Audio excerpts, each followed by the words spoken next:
Hello, PJB Stamper. Good to see ya.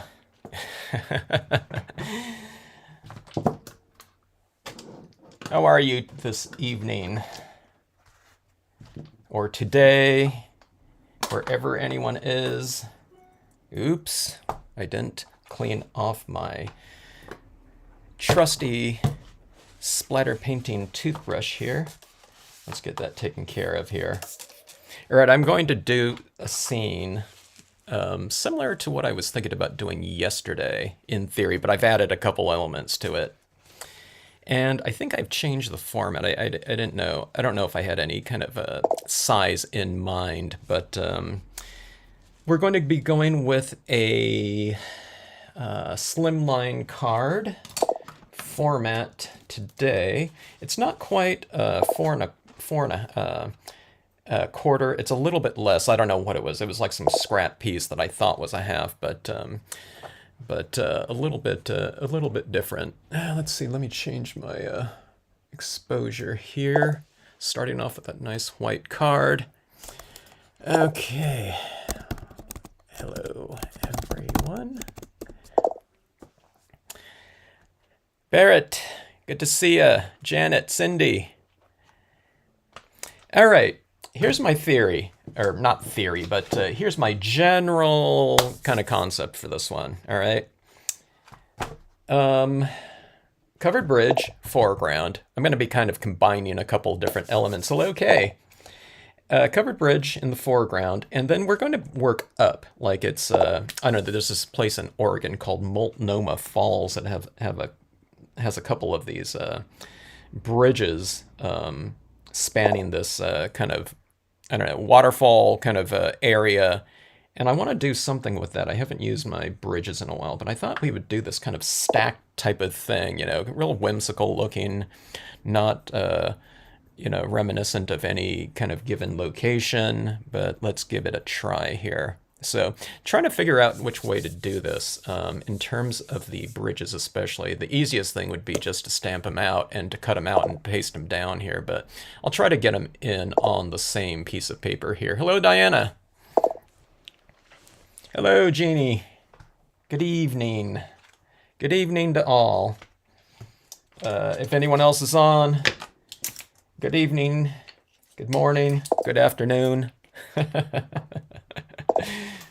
Okay, so I want to do some paint pen work on this one. Hello, Debbie. And let's see how this goes. I have a feeling I think I might need a waterfall in here, so I might add another element in here. I'm not exactly sure how this is going to go together, which is no different from just about every other scene that I do, as you're well aware of. All right.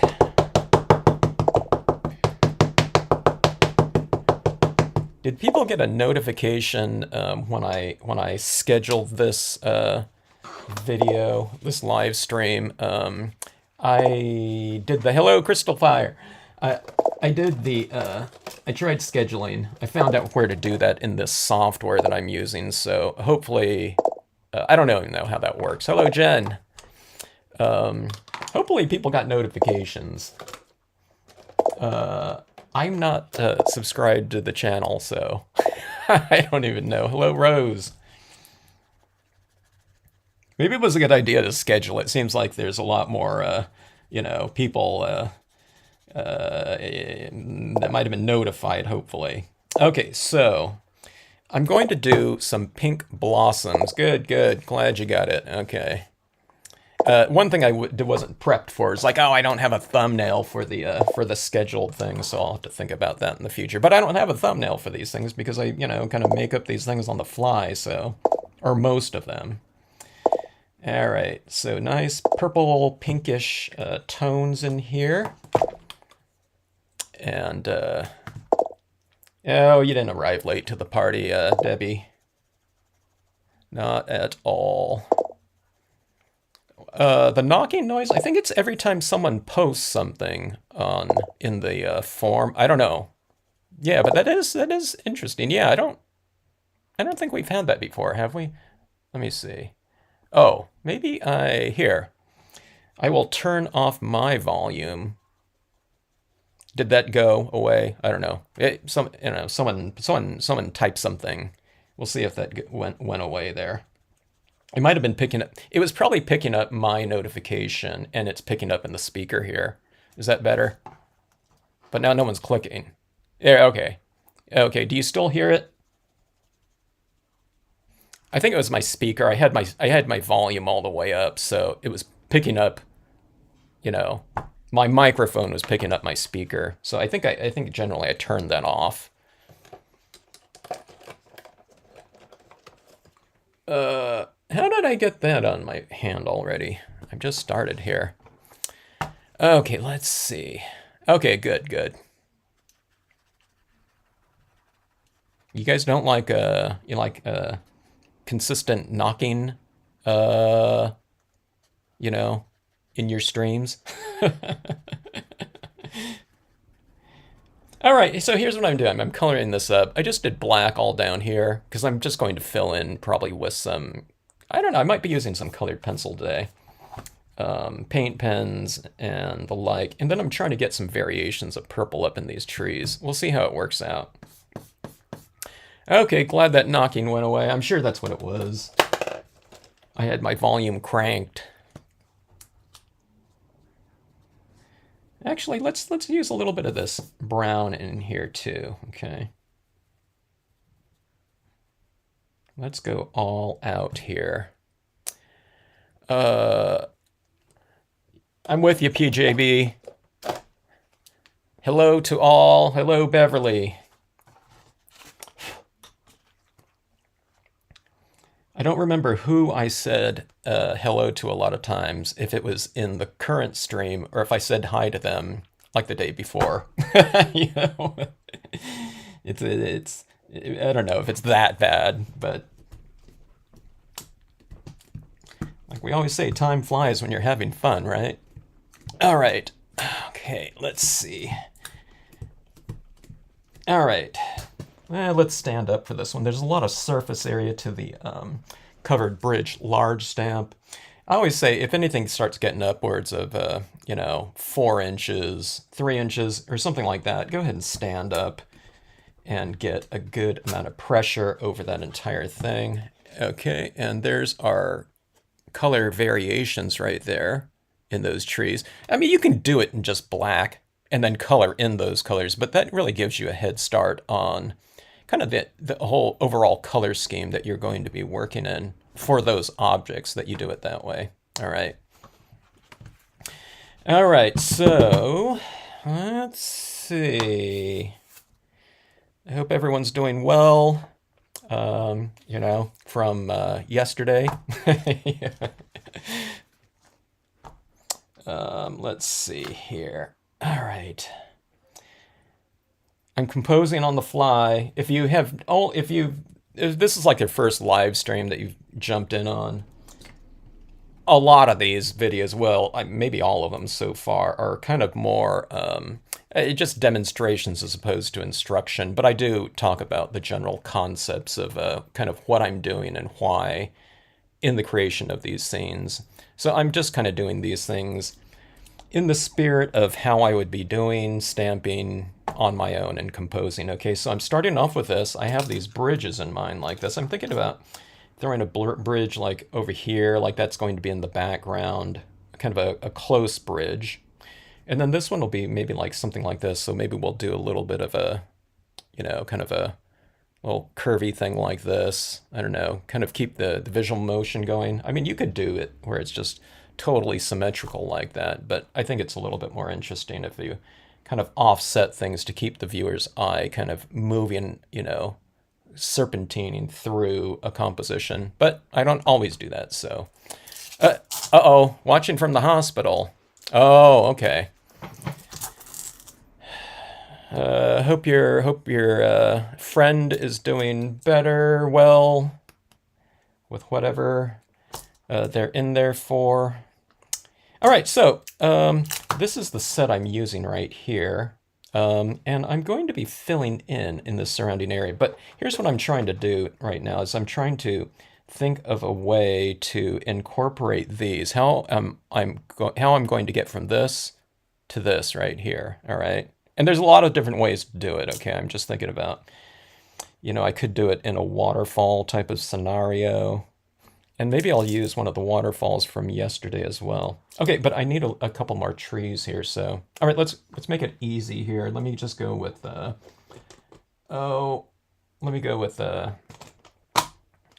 do like a violet tree. How many times do we stamp something out in purple, I almost never do. Okay, let's see. All right. Building up some trees here, okay. It's not exactly the same colors, but it's, it's within that same color family of the magentas, kind of. All right. I'm wiping off the bottom of this to do that transitioning type of fade out into the next design. You don't always have to do that, but it just kind of makes things easier. And then when this kind of fades out at the bottom like that, you don't lose kind of the silhouette of whatever's in front of it, okay? And then plus I'm going to use a lot of white pigment ink on this one because it just makes my life so much easier. All right, so we see this bridge in here. This will be behind something. I could put it behind those trees, but I think I'm going to build up a little bit more like that. Okay. And I'm not worried about too much about the layout here, okay? You don't have to get things perfect in your composition part of your scenes, okay? Because you can always do all kinds of different things to blend them in, okay? So don't worry about that at all.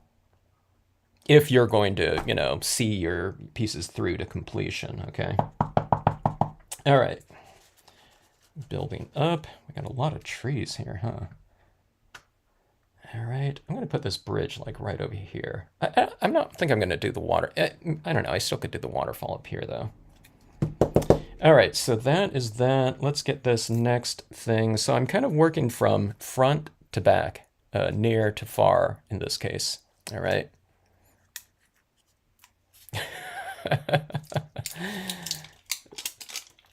That split personality.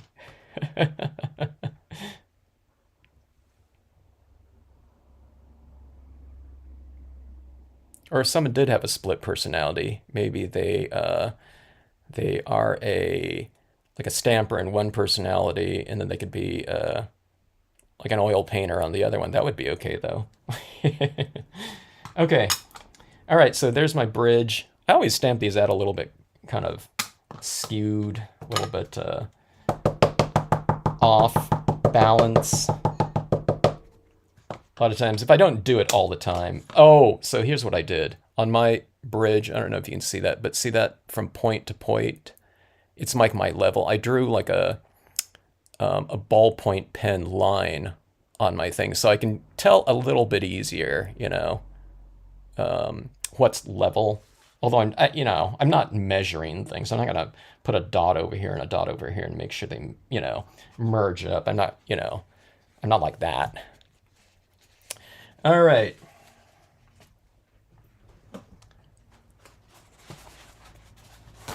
We'll see how it goes, Jeannie. We'll see how the colors come about with this one. But one of the things about colors, though, okay, when I do start onto the colors, so speaking of that, I don't think these are going to look, when I just do the coloring, my coloring isn't that great, okay? It's the way that I finish things off, I believe, brings it all together. So for me, my coloring, if you're like me, a lot of you are much better colorists than I am in terms of blending of colors and doing all those types of techniques. For me, I just get things down, and I do work in terms of values and things like that, light to dark and everything like that. But I really work a lot more with the textures and finishing touches, and that kind of brings everything together. How to mount the stamps, and Beverly, in terms of mounting them like on cling or something like that, or wood mount or whatnot. I mean, I'm guessing you'd mean probably cling, huh? Or something of that sort. I don't have a cling mounting video because, I mean, I have mounted on cling before. It's just a matter of putting the cushion on the back and then trimming it up. And you want to trim up fairly close. The one big thing about trimming is not to undercut this. I don't trim my own stamps. I get these sets, my cling foam stamps, made by another manufacturer, where they scroll saw out all of these different forms like this. So I don't actually do it myself. But I can, I can do a vid if you want. There's a lot of videos out there, though, on that. That would probably be, better than I would do, because I don't do it a lot. Yeah. That is one of my biggest downfalls, wanting everything lined up. Well, I don't know. The military also, kind of, I'm sure that what they do is they say, hey, you make the best of kind of you maximize your whatever, right? So for me, I'm maximizing the stamps in terms of how they've been conceived by utilizing their non-lined up necessity, right? Okay, so you don't need to line things up because they're not made to be used that way. They can be used that way, okay? But why take... Here's one of my biggest things. One of the things that someone mentioned on Facebook, and they kind of, I don't know, distilled down, exactly kind of my main thing with my scenes is in terms of technique and media or method is to get whatever results I'm going for with the least amount of effort, getting wherever you want to go, just with the simplest of things. So I'm using like paper towels and cotton balls and whatnot, because I think they're really quite functional for that. But see, okay, so I'm adding in these types of things. Now, it's not going to look like, a cohesive type of structuring, but that's where all the coloring will come into play when we get to that. All right, so we have one bridge right there. Here's my kind of transition zone going to that. Those are trees and foliage, but I mean, you could do it where, you do something and it's a cloud getting to that point. That would look really mystical. It's like, a cloudy kind of valley or something like that, or canyon or something, moving up to these upper areas. I can go with some trees and then clouds up here for my next, bridge up here. I don't know. The type of thing that I'm thinking about. Okay, who can help me out here with the what's that in Lord of the Rings? The elfin kind of elfin, not the elfin not the ones in the forest, but that I can't think of the name of the elf, but that first elf location in the original Lord of the Rings. Okay, anyone read that one? But you know what I mean? All those waterfalls and things like that going down, that kind of elevated, I don't know, it's not a city, but that thing. That's kind of what I'm thinking about here too, all right? Just in terms of not trying to replicate it, but that's kind of the spirit of it. Yeah. I used to sell foam mounted, now just certain sets. I didn't used to sell individual foam mounted designs, Candy. I never did that. Maybe you might be thinking of someone else. But only sets, though. The nature sets were always offered in foam-mounted versions. I don't know, maybe not like the, Rivendell, thank you. Froggy Fresh, I can always count on you for that. Spawn. Rivendell. All right, so here we go here. All right. Let's see. I think I want to go with, I'm trying to think if I want to go with another rock. Okay, so this is rock right here. Okay, this is my way of thinking right here. I'm going kind of soft, then hard like this, and I'm thinking about something soft right here. Okay, so let's go with some more foliage, okay? Let's go with, okay, with my magenta ink pad. I don't think I have another magenta ink pad. I only have the Marvy one, but it's all completely disintegrating. here. So I'm going with a soft texture like that, okay, too. All right, so when I start coloring this in, you know, if you've been watching a lot of my videos, I'm talking about like the oscillation of light and dark, okay? You kind of make things a little bit lighter, you make things a little bit darker throughout your coloring of your pieces. And I'm not really thinking about this too much, but I think what I do is I think I oscillate textures too. So I go like with softer kind of textures against harder textures, okay? So it's like a I don't know, like it's like an exercise in contrasts. Yeah, the smaller bridge would go in the distance, Jeannie. So one of the things about like Western perspective, usually things that are higher represent things that are farther off in the distance, okay? Now I might have overhanging tree limbs that represent something very close to us, but the tree, with the overhanging tree limb, you know, it has the limbs down here, but the trunk would go way down here and be below this bottom surface. So lower, close, higher, far, you know, that'd be like putting a mountain in the distance or something like that, or a sun or clouds or something of that sort, okay? All right, so here comes some more of these trees behind here. I don't want to have them go right down into that. Well, I did have it go right down in that, but it was with a really light touch. And I want to go with something like this. I want to go a little bit darker and a little bit lighter up there. Okay, I'm not going to kind of fuss about that one too much because I think I'm going to make it easier on myself just to make these things that I want lighter. I'm just going to do that with white pigment ink over the top of it, okay? Just so I don't have to do so much planning in the beginning. One of the things about the white pigment ink is you can just put that over the top of it. But a lot of times, if I know what I'm doing ahead of time, then I will make some of these things lighter inherently, so I just don't have so much work to do later on, okay?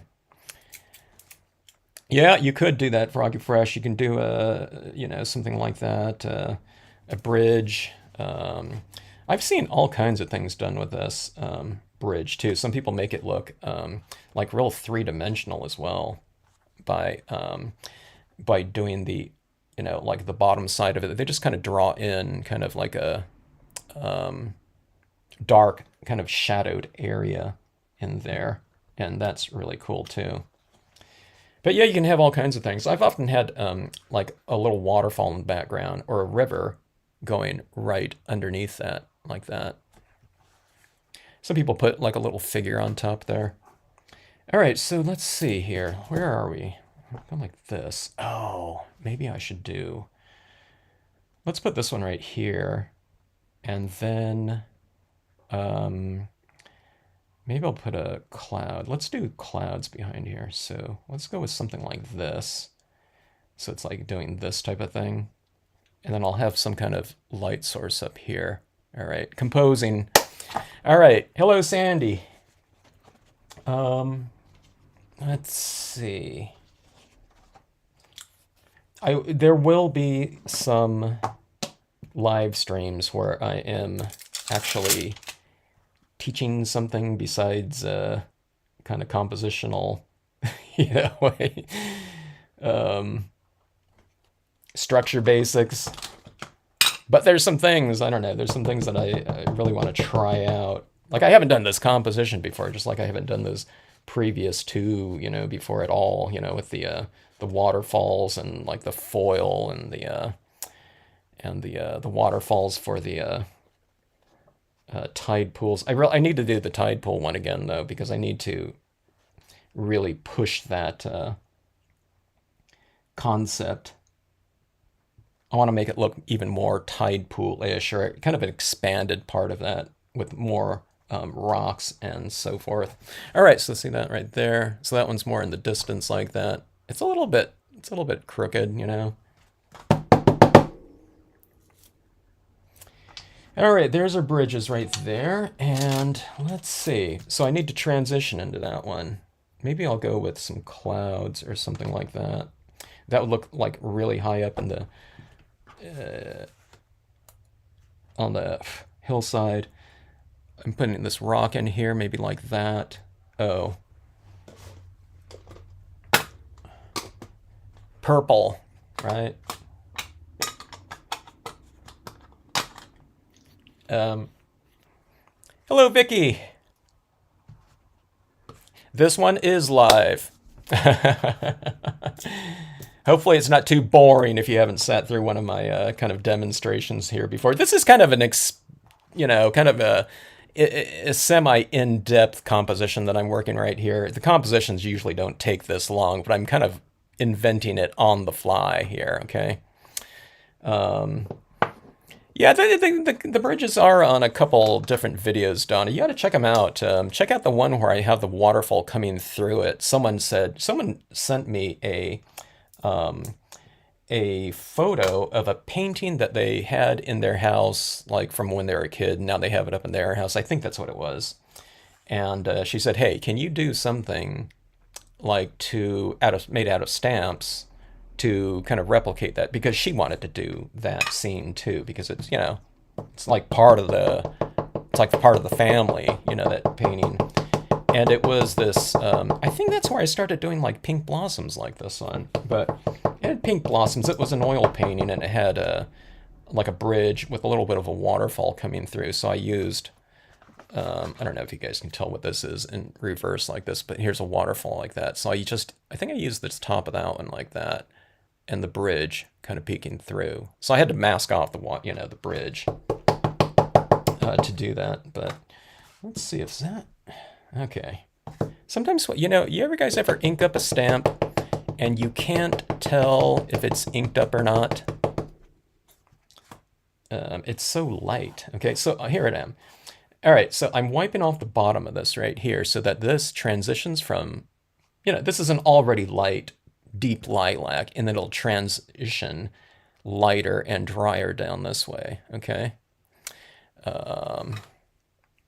All right, so let's go up here like this, and I'm thinking about putting like a light source over here. Okay, so let's go with this, going up like so. I'll just go right off the top of the composition. You're probably wondering, well, what the heck is that? It's like a, like a bridge kind of just hovering there, but I'm going to be adding in some additional things into that. This one's supposed to be like a little whimsical, looking composition right here, like like Rivendell. All right, so okay, look at this. I inked that up, so I didn't clean off my stamp at all. I don't clean off my stamps really well. Okay, the only time I kind of start cleaning them up is when I have to.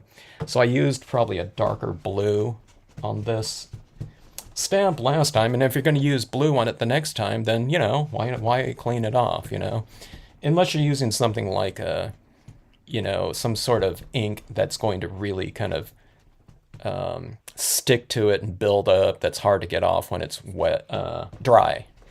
Okay, all right, so this is what I'm going to do on this cloud right here.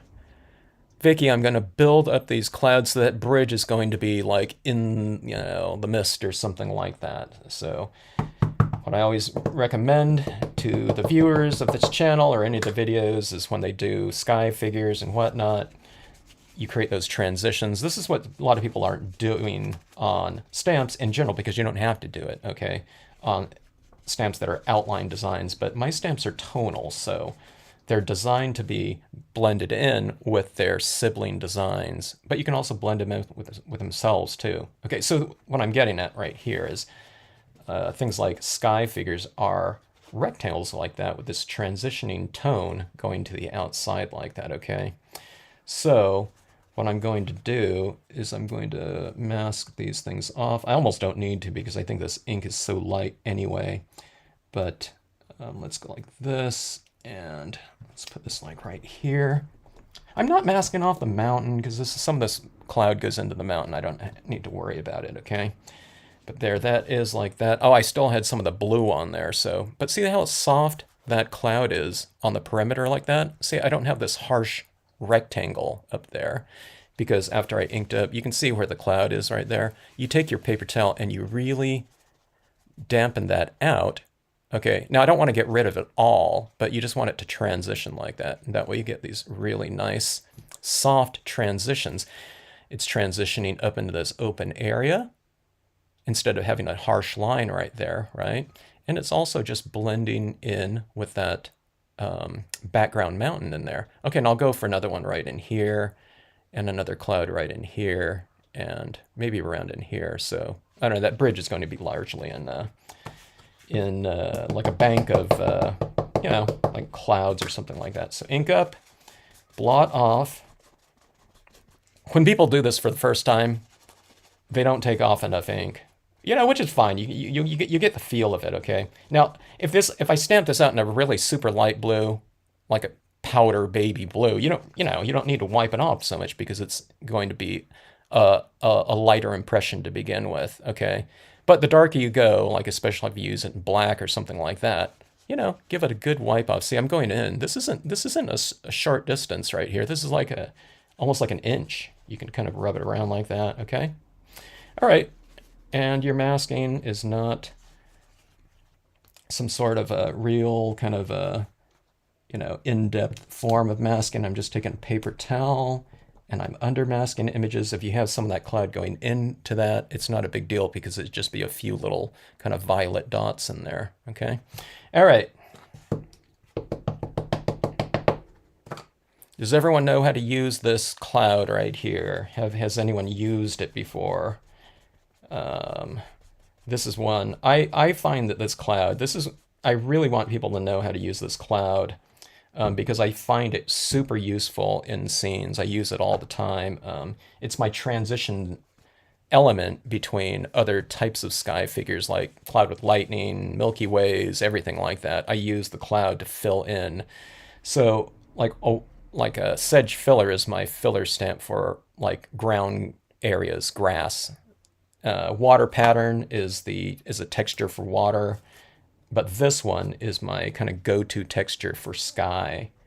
And you know, in scenic stamping, a lot of times we have some form of sky in there, so you have all three kind of those areas kind of covered with those three images. Don't you change color of ink in your pad when you don't clean off your stamps with water? When I'm going into this one, I might have introduced some of that blue into it, but it wasn't like it was a super wet version of it. You know, I kind of cleaned this off and then I went into there. So as long as this is wet, you know, it's not really going to matter. I don't think if I went like this and I tested this out pure and after I stamped this out, I don't think we're going to be able to see the difference right there. Now, if my stamp was really super juicy with a lot of dried up dark, let's say a navy blue ink on here, okay? Let's say it was dry to the touch, but then if I go into like a dry pad like this or something like that, or even if it was a wet one, and if it was a color that was a lot lighter, like say yellow especially, okay? I go like this, I'm going to be introducing a lot of that blue into a yellow pad, but these two hues right here, like this and this one, they're not so different and they're not so much darker than from one another, so I'm not worried about that at all. I'm not worried about it enough to do anything about it because to me, it just, I don't see like any of the difference at all. Okay, so see that transition right here? See how light it is and I don't have this harsh line? All right, so this right here, under mask, okay, 1/4 inch, you know, or something like that. And go like this. I'm going to go into this one probably an inch, like that. See that right there? All right, I just want to fill in that whole area like that. Hopefully it gives it kind of this real dreamy looking kind of scenario here with, you know, things moving up into the distance. I mean, it doesn't, you know, it looks crazy right now because I don't have any colors or anything like that working in there. So do something with the Milky Way. I can, okay. There's probably 20 or 30 design videos up there using that one. That one's one of my favorites. But if you go to the Milky Way, if you go to the Milky Way stamp on the website, it has all the embedded videos in that stamp module too. So you can see all those, plus all the still samples too that are linked in that stamp module. If any of you don't know, okay, let's say you get a stamp and it's Milky Way, okay? There's two sizes of it. There's the larger one 059G and the smaller one 058E. Okay, you can do things in a number of ways, which is how I designed the website. You can look up, you can enter in, like on YouTube here, Stampscapes, and then you can go Milky Way or Stampscapes 059G, enter that into the search window. And if I've used it in designs, it should come up. I don't know if I've tagged all of my stamps that I've used, or you can go to the website and just bring up stamp 059G, and in that stamp module, all the videos using it are embedded in that, as well as samples. You know, they're in the gallery section on the Flickr page. But that one's used a lot. Oh, and I also have a video, I think, just not where it's just only been used in videos, but I think I have a video just specifically on how to stamp out the Milky Way, so you don't get those, you know, those harsh edges and whatnot. All right, so this is what we're looking at like right now. If people just only stamp this out, they'd be looking at this saying, all right, this is nuts. That doesn't look like a scene at all. And it's, you know, I agree, it doesn't look like one at all, because it's not, it doesn't have any, I don't know, cohesion to it at all. It doesn't have any depth. It's not integrated, right? So if you haven't done scenes before, all right, and you're just kind of, you know, looking into it or whatnot, don't sweat the, I wouldn't say don't sweat the small stuff, but this is like step, I don't know, whatever. It's like step C or something like that. And we're going to get to like, I don't know. Let me see, coloring, shading, paint pens, maybe colored pencils, white pigment ink, fogging. So at least, you know, 5 more types of things in here. Okay. Yeah. Blend. Oh, how you blend it in with other stamps. Well, I mean, this could have, I mean, using a sky figure stamp kit, it's no different than anything else. I could have stamped this right here, and then you mask this off and you just stamp the Milky Way up there instead of, you know, kind of this staggered, you know, type of hillside with bridges going up to this mountain. You have just nighttime sky up there, right? You know what I mean? So you can do that with anything. It could be, you know, and the use of Milky Way, and it's not different than, say, a cloud or something like that. It's just another object. Instead of doing trees like this, it's just, boom, you can do it in the Milky Way. And the Milky Way, by the way, looks great in these types of tones right here. The better thing of how to think about the Milky Way is it's a fairly solid stamp, so you can do a lot of color blending directly onto the rubber for varied kind of real watercolory looking impressions, and that one's really good to use with that. So if you have the Milky Way stamp, look into multiple tones with blending right directly onto the stamp, as opposed to just stamping it monochromatically, okay? Which looks good too, and then you can blend other colors into it. But if you can get that kind of those, I don't know, what do you got, like nebula looking colors in the impression, it's really fun to do. And that's one of the stamps that you can do that with in Stampscapes, because there is a fairly large kind of flat, solid area of it. Most of my stamps are more tonal, okay, made of dots, but that one does have some good flat areas, and kind of in the spirit of like, I don't know, everyone know Dee Grunig from Posh Impressions, how she used to blend all those colors onto her pieces. Kind of similar type of idea with that, the Milky Way stamp. Posh Impressions used to have all these solid images of like ornaments or big flowers, and they were just, you know, if you looked at them in just straight rubber or indexing, it would be just like this solid black area. But that's where she utilized the pens to bring in all those colors right there. And this is my color scheme right here, oftentimes for that Milky Way. I love it in the violets and blues and things like that. Okay, so let's see here. Let's go in and let's bring in a foundation color. I'm going to try to make this one go really fast because we do have a lot of area to fill in right here. So it's like one of those things that I learned in my beginning painting class a gazillion years ago was, this is oil painting. A lot of times what they did was, as a foundation, instead of starting off with this white piece of canvas gesso, okay, I mean a gessoed canvas, okay, what you do is you lay down a wash. Typically we were working with things like sepia, like a burnt umber or something like that. It was like a warm tinge scene, no matter what color you were utilizing, and you would build up from there. Okay, so I'm going to go with an antique linen, okay, because that's a really light tone. I wouldn't call it bright. It's not super dull either, but it's just this warm tone. And even if I'm going into kind of the more violet tones up here, and it's going to be somewhat of a violet-y looking scene, okay, having this warm tone underneath will kind of give this whole scene a little bit more of a kind of a foundational glow than if it wasn't in there, okay? You don't have to start it off with this. I don't do that with all my scenes, okay? This is one way to do it, but you usually start off light like this, okay? And you don't move into your darker tones. And it's not going to come together. Remember this scene, you know, I still have a long way to go with other layers of media that I'm going to do it, but all the steps are easy ones, okay?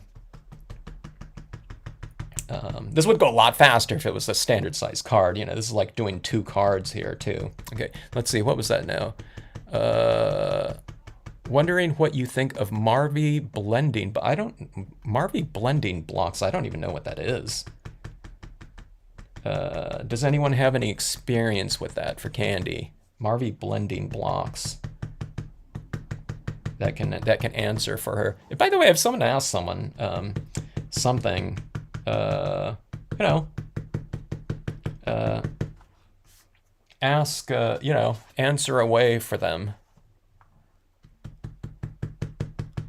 I don't know a lot of different supplies out there, okay? I know some things, and I know some things reasonably well, but if you haven't seen me use it in a video, chances are I wouldn't say I don't have it, because I did pop out like vellum, you know, that had been sitting around in my room for 25 years. Or like the Brilliance inks, which I'm using, you know, like crazy now. That was like a 20-year-old pad, you know. But okay, so I might have it, but I might not have experience using it very much. Yeah, but blending, I don't know what the blending block, you know, is. Hello, Christine, welcome home. And welcome to the live stream. Good to see you. You can get settled in. Go grab a nice drink. Take off your shoes. Kick back, and be you know, bored silly by me. What I'm doing right now, we got our composition kind of composed here, and what I was explaining to people is, hey, you know, this doesn't look like a cohesive finished scene right here. And I'm showing people how I kind of develop my scenes in layers, and how to kind of view your scenes. I hope that's what I'm doing in these videos too. It's how to look at your scene kind of in its preliminary stages or in its intermediate stages. A lot of times, like people, like I said, I always tell people this. When people say, oh my God, you know, I did that scene, and, you know, this is for like the beginning stamper, okay? Or a beginning scenic stamper. A lot of times when people get, you know, this or something like that, they, oh my God, this looks crazy. You know, they might know what it looks like in the end result, or they might have seen a demonstration of it somewhere, and they say, okay, I did it and I'm not pleased with it. You know, it didn't come out well. But, you know, when I look at it, it's like, okay, well, that's like I would just keep working on it. It's just not done. You know what I mean? They didn't add in. It's usually if it has something to do with colors, something in their eye tells them it's a little bit too anemic. So it usually has to do with more colors. Okay, more ink or something like that. If it's in this technique right here. Okay. You know, there's all kinds of things that people can do. More textures, whatever. Oh, I'm going to do a video too coming up here too, where it's like, you know, super easy, you know, very minimal types of applications in terms of finished pieces. Okay, like, I don't know. I've never done a 5-minute scene, but I think I can do several 10-minute ones. But the thing is, we don't want to do, you know, I don't think people are interested in, we don't want to do just simplistic techniques for and simplistic and fast for simplistic and fast purposes. We still want them to look nice and dynamic, and I'll show people how to do that too. Photo stamping, stamping on, you know, Star Dream, lapis lazuli, you know what I mean? Those blue, you know, that blue lapis lazuli look. Just using white pigment ink, dark pigment ink, you know, white pen. Those ones are really fast. Okay, but something like this, you know, you just kind of develop it up. And the reason why I do it this way is because it makes it really, really, it's super user-friendly, but when someone sees kind of the end result of something like that, they want to go to those darkest colors, like right off the bat, and they're going like this, and it's like, oh my God, it's leaving, you know, it's giving me like super dark impressions or something like that, or I can't blend it well, okay? I do it like this, and it's not because I want it to go, like I said, slow or anything like that, or methodical. It's just so much faster for me because I don't have to undo something. All right. Okay, so anyways, yeah, let's get that going here. So that's okay. Now, that was a lot of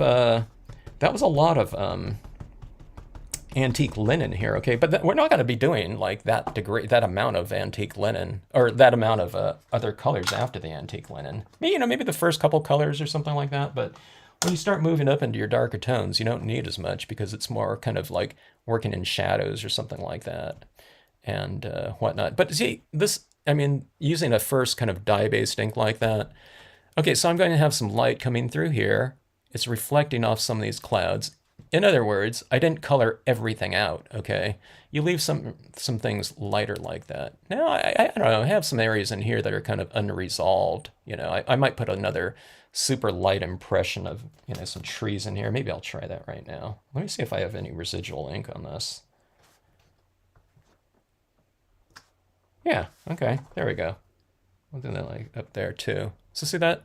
That's why we never ever clean our stamps off. I'm joking. Anyway, then go back in and say, hey, you know, we're never supposed to clean our stamps off, okay? But in that case, I didn't have to re-ink it, and it had the perfect amount of ink on there, so it's just a little bit of a tree in the background like that. With the linen on moist base or is dry okay? Okay, so let me see.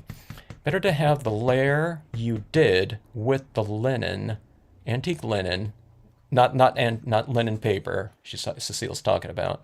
On moist base or is it dry? Okay, well, I mean, it's kind of both, right? The linen is moistening my dry paper, okay? Is that what you mean by that?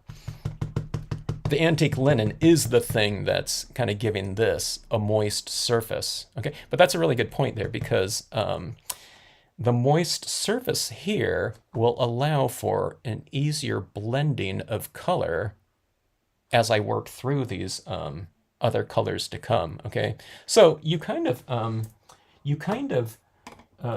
moisten the surface as well as some of the pulp of the paper. Okay, now that's a really good point right there because that's one of the things that's occurred to me that a long time ago that people do. We're used to coloring, okay? And once you get a full saturation or coverage, not saturation, but coverage of that color, we stop normally, okay? But on this form, when I'm doing these base layers like this, I'm coloring, but I'm also kind of saturating a little bit that paper so that when I move into other colors, let's just move into this London fog right here. All right.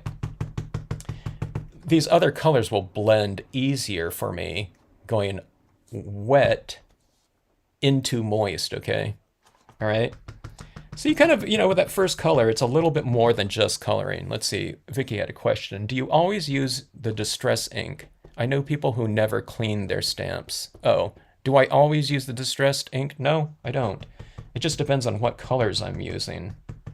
I mean, that sounds like a really simplistic thing. I mean, if I have a scene that, I don't know, doesn't call for a certain color of distress ink that I happen to be using, then I don't. Sometimes I just go in straight with Memento. Sometimes it's straight Marvies. Now, if you're asking me, would it be a good idea to use, like, say, that antique linen? Maybe. I could probably use that antique linen color on, if I wanted to, I could probably use it on, I don't know, 80% of my scenes if I wanted to, just as a base layer color.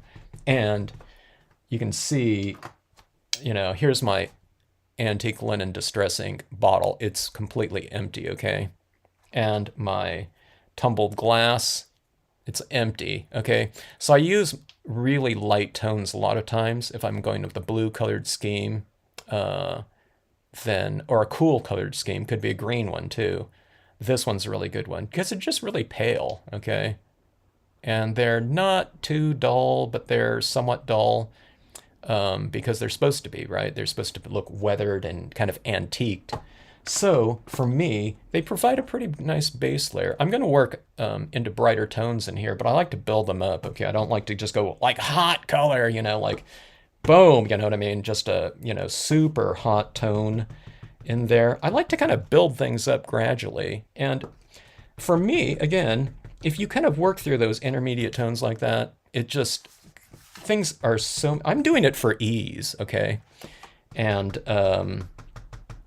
it's not for some kind of like grand technique or anything like that. It's in oil painting, one of the things that people did too, a lot of the different types of techniques that people use, they work from thin to thick, okay? And that's kind of what I'm doing in a way. I'm working from like thin dye-based inks, and then I'll get thicker with paint pens and thicker styles of pigment inks like this, okay? Because if you go thick like that and then you try to apply the thin on top, you're just going to be rubbing off all the thicker applications, right? So that's kind of that type of idea.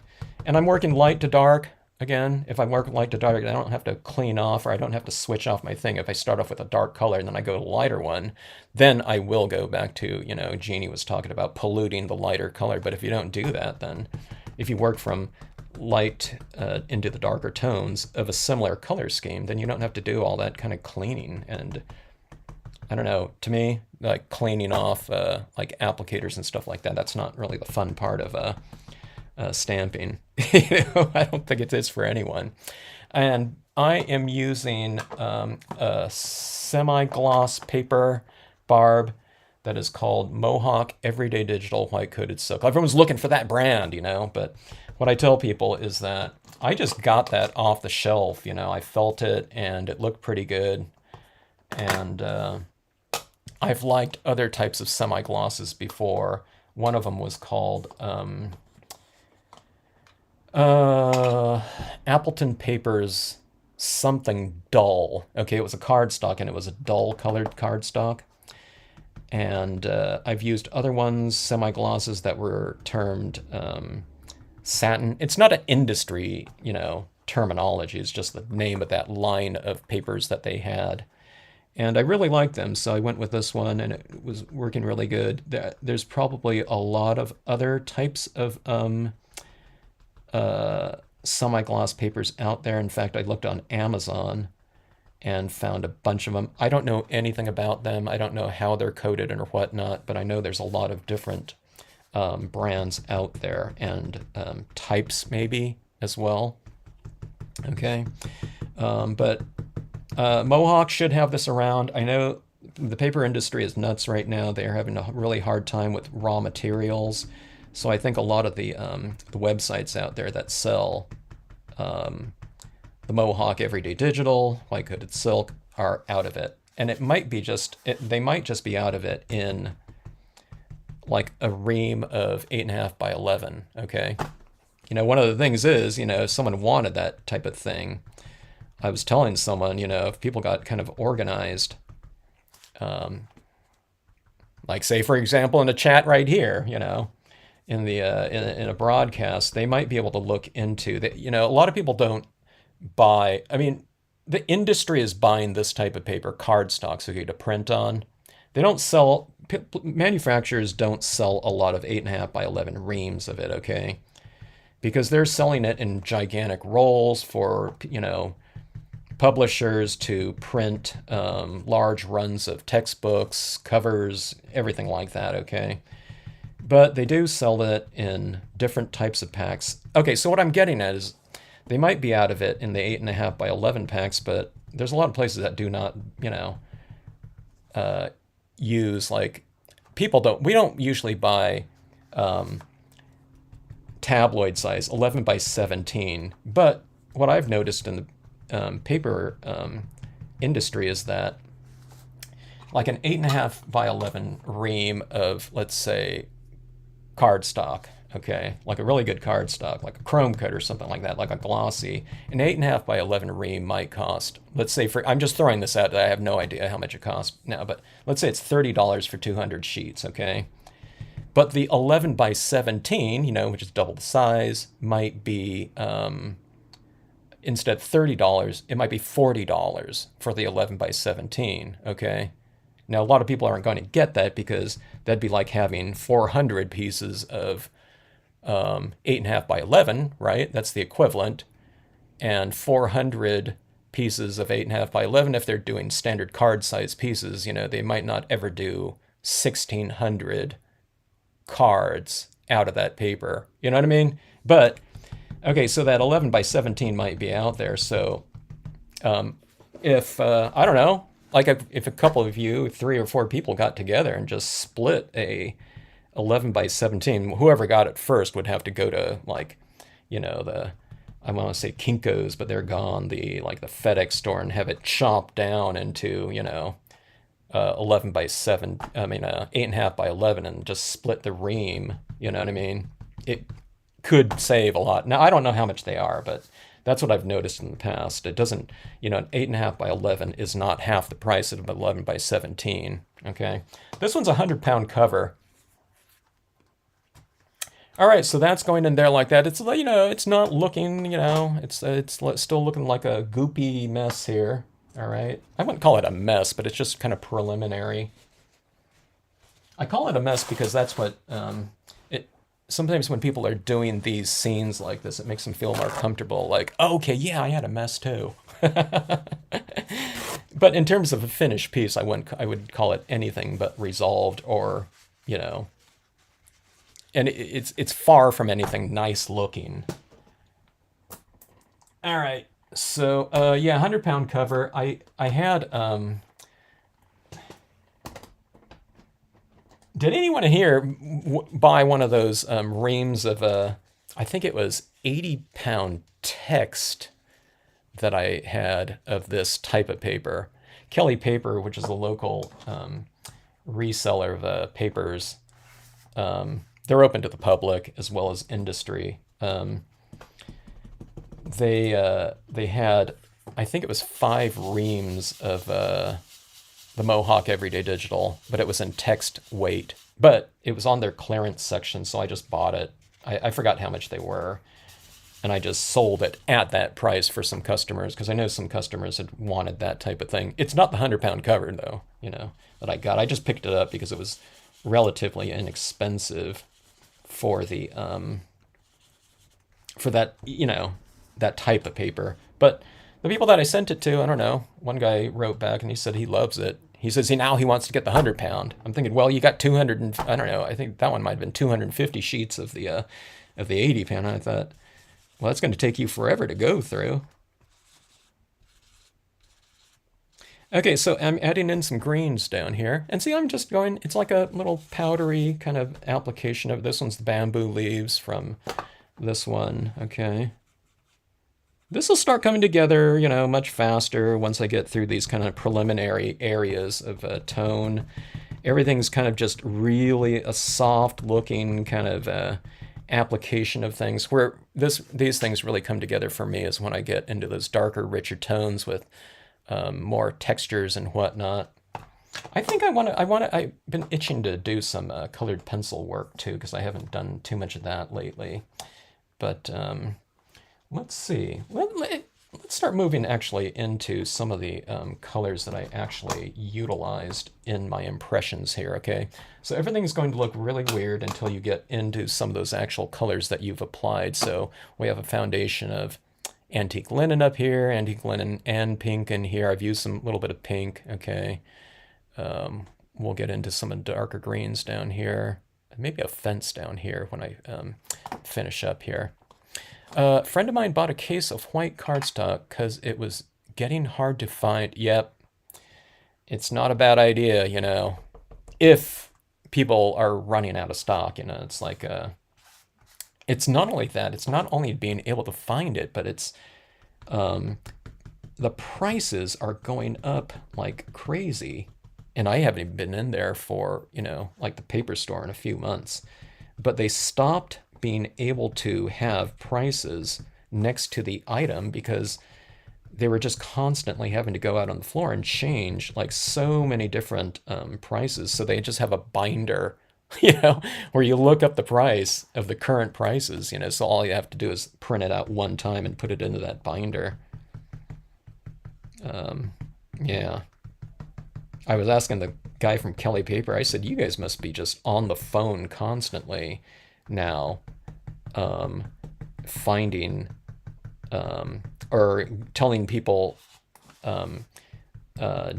making your recommendations for like types of papers that are available that maybe a customer hasn't been used to using. So okay, if you're used to using the Nina whatever, then that's not going to be in stock. So you can use, I don't know, the Mohawk whatever, And he said, yeah. He said an order used to take about 5 to 10 minutes on average. And that's for the printing industry, not serving someone like, us crafters that are just buying like a ream of something. We're talking about like large runs of, printing runs, for whatever, magazines, corporate, brochures and things like that. But he says, yeah, now it's like a 45-minute job for the same thing that used to take 5 to 10 minutes, just in terms of sourcing things. Okay, good night, Debbie. Have a great rest of night. All right, so let's see. Let's go in.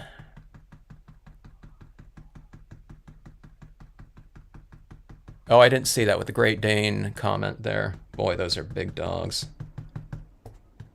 You don't see those too often, walking around. Okay, this is going in with Violet. Things are, I find things are starting to come together a little bit more, like especially in this area right in here. And again, it's because I've used that color. That was the color used on those clouds up there. Kind of. It was that version of it. I had all that blue in there anyway. Okay. When I start using the paint pens on here, you guys are going to think I'm nuts. If you haven't seen me do this before, because it's not going to look like it's coming together at all. It's going to look fairly crazy. Hello, Karen. Good to see you. Thanks for joining in. Hello to everyone else out there that might be watching. Thanks for logging in, checking it out.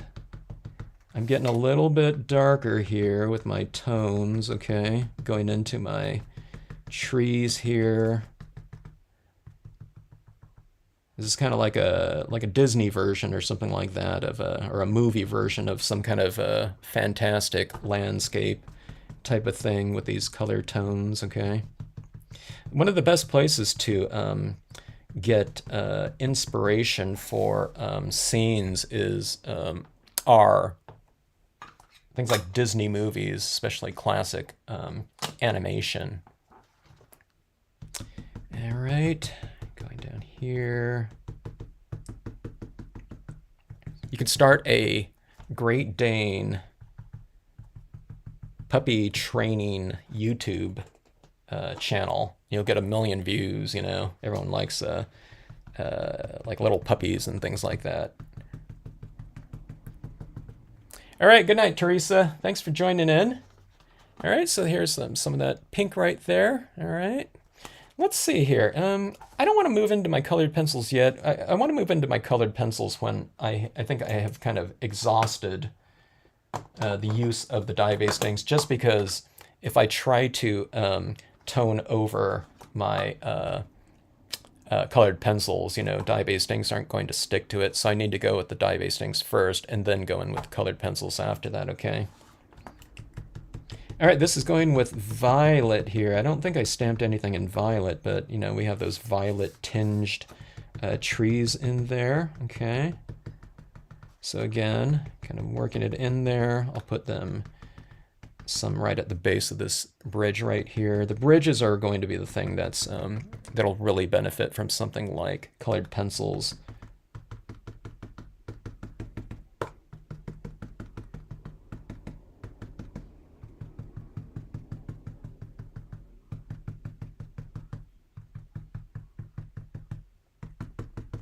But going back to papers, papers are one of those things that there's less options now than there used to be. There used to be so many more paper mills out there. And just less and less, you know. It's just digital media. There's less printed things now, as everything's going by the way of digital.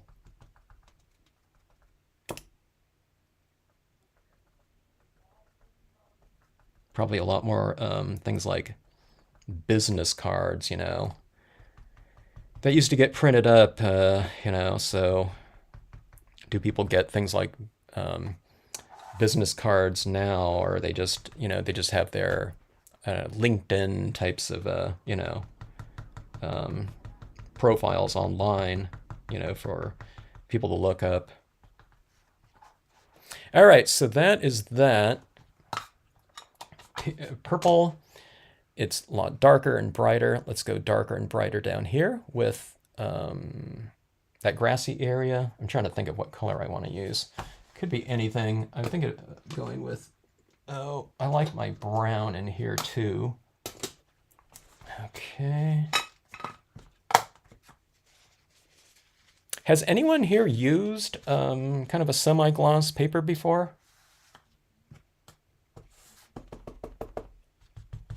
Again, they usually go by satin, you know, the names of, you know, satin or descriptions. Satin, dull. This one's silk. I think this is the only one that I knew that was silk. I think I've seen satin a few times before.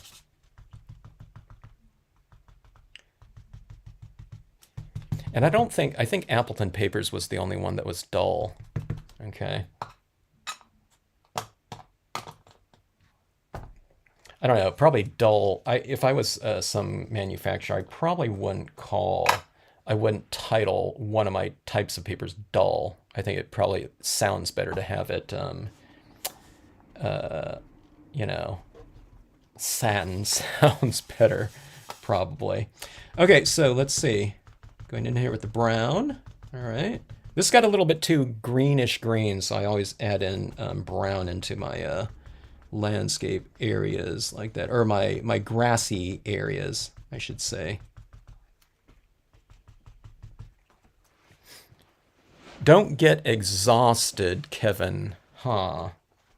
Do I look like I'm getting really exhausted? Because I am. No, I'm just joking. Do you get exhausted, Jeannie? Well, you stand though, don't you, when you're doing your pieces? I think you did, right?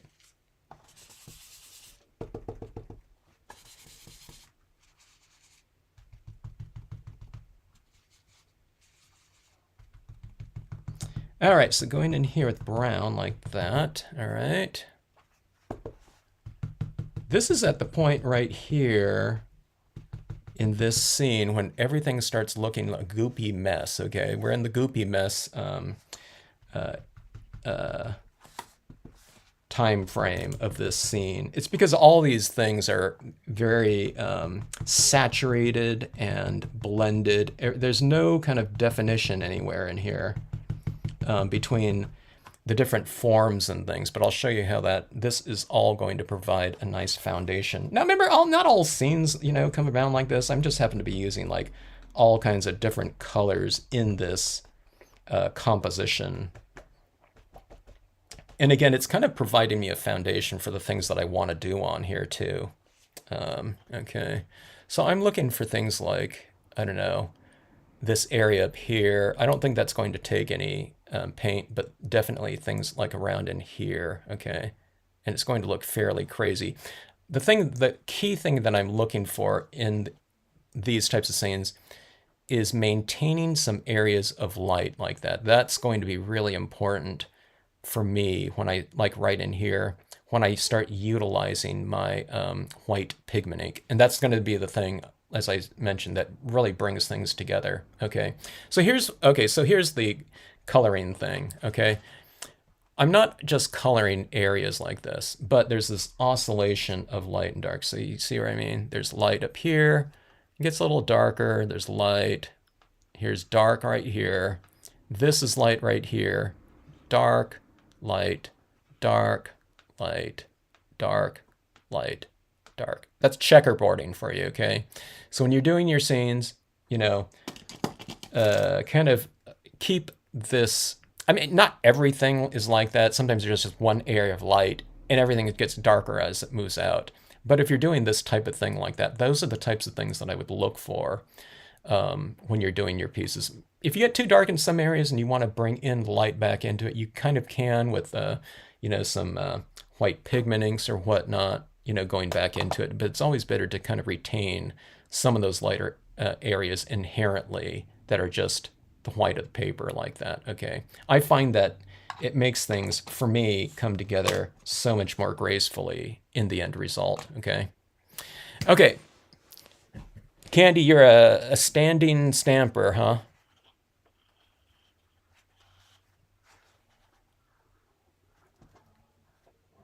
I didn't want to exhaust my colors. Did I say that? Huh. All right. I don't remember. I don't have that long of a memory, Jeannie. Okay, so let's see here.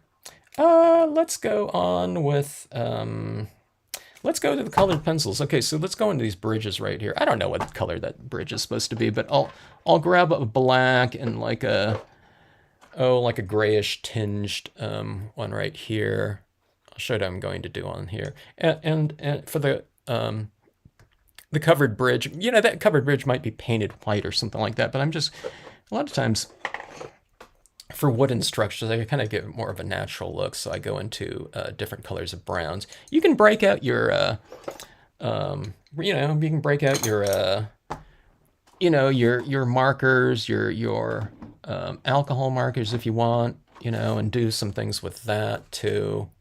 So here's a couple of different tinges of brown, like say, for example, like on this rock right here, I want to give this a little bit more depth in the shadow area. See, it's just, it's just a little bit darker than what I've already put on there. Like, I don't even know if you can see it, but I've just kind of enhanced some of those shadow areas like that, okay? This bridge right here, I can, give some of these blocks a little bit more character. You can color in, because these blocks, or the stones aren't always kind of uniform in color like that, so you can kind of color them in like that, all right?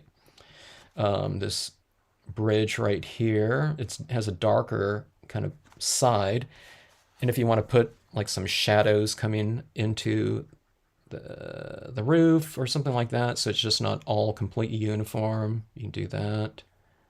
There's no rules here, it's just, I'm using kind of a lighter tinged color. I don't know if you could see, was I doing that off screen? Some of these stones down here, see this right here? I can go in here and color in some of the shadows, make those areas darker. Let's go with this one up here. So this is a brownish gray.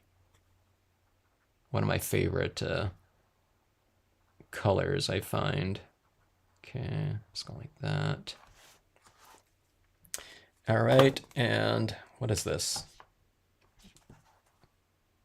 Sepia. All right.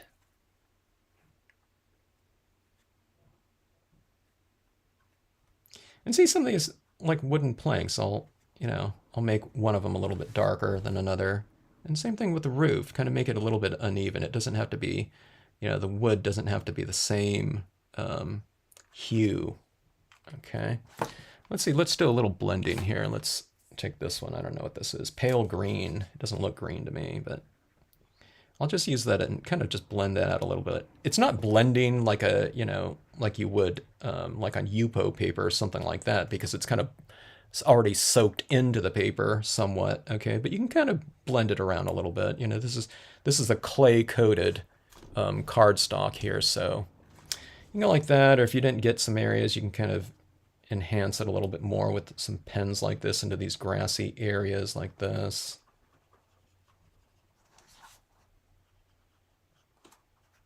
Up here, like that. So subtle marks, just use it from lighter tones and work into your darker tones, okay? All right, but that's, why not just use whatever you have?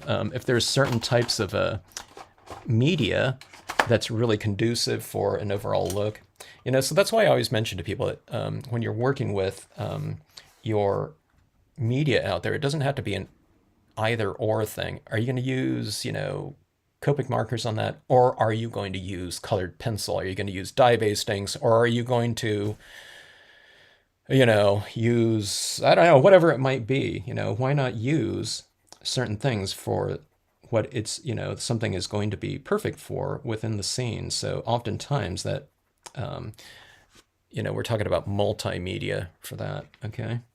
All right, so going into this bridge right here, I really like this tone right here. It's that slate gray on those rocks. I think that looks pretty good.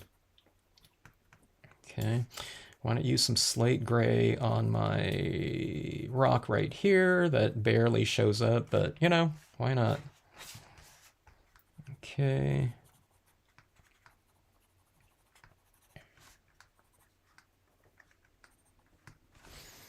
Okay, go like that. I mean, it's not these blockbuster types of applications. It doesn't make for riveting viewing. I know it's like I'm adding this in, and you can you can probably barely see what I'm doing with any application, but it's like, oh, only in like a time lapse can you see, oh, that actually changed now. So, but again, it kind of makes it easier and less of a kind of a precarious. There's nothing precarious over doing any of this, because it just kind of comes into focus very slowly. Okay, here's black. Now these bridges are really showing up too much, okay? They're standing out from the background, but that's where all the white pigment ink is hopefully going to take care of that, okay? Let's see. I need to go out and covered bridge areas, Froggy Fresh. I want to see some of these covered bridges in person.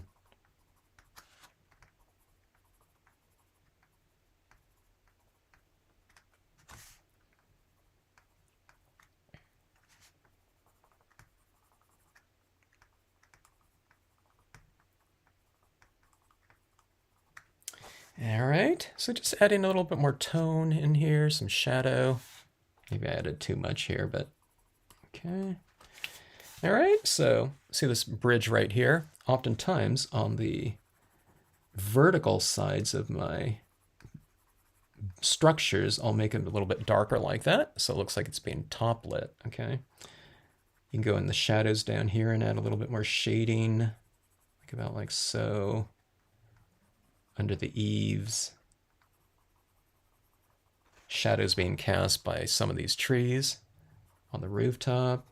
Doesn't have to be a strong black. It could be just a very light black like that, okay? Same thing, okay, going in these rocks right here, just reiterating the shading that's already inherent in those rocks themselves, or any kind of forms, okay?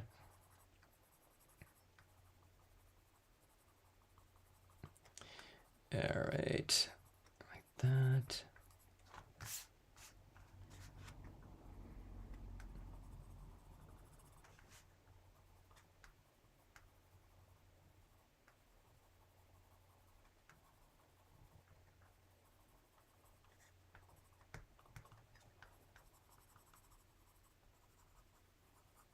All right, so kind of defining forms a little bit more. You know, they're looking a little bit more, I don't know, kind of three-dimensional, I think. Yeah. Okay, so let's see. For me, there's certain things that are still kind of unresolved in there and trying to figure out. Okay, here's a little bit of this blue. Okay. I'm gonna add a little bit of that blue into these areas up above. I find that a real light blue tends to look really good in scenes in general, even if like in a little bit of a white area like that, I'll add a little bit of blue like that. Rooftop, a little bit on the path like that. I'll show you what this looks like right here, okay? Having a little bit of like turquoise-ish. I don't know, let me see. Can you see that at all? Is this reading at all, like right down here? A little of that bluish tinge. I mean, here's white right here, okay? But there's that little bluish tinge like that. And I put a little bit right here too. I don't know if you can see that, but that's a little secret. Anytime you're doing some kind of like, even if it's a sunset scene and you're just using all warm tones, if you leave a little bit of a white, you can add this blue into it like that, okay? All right, good night, Janet. We'll see ya. All right, going like so, putting some into my clouds. I don't need it to be perfectly blended either because, again, I'm going to add in a lot of white into this scene. Okay, so let's go with that, and let's start getting into some of the more, hopefully, exciting applications here.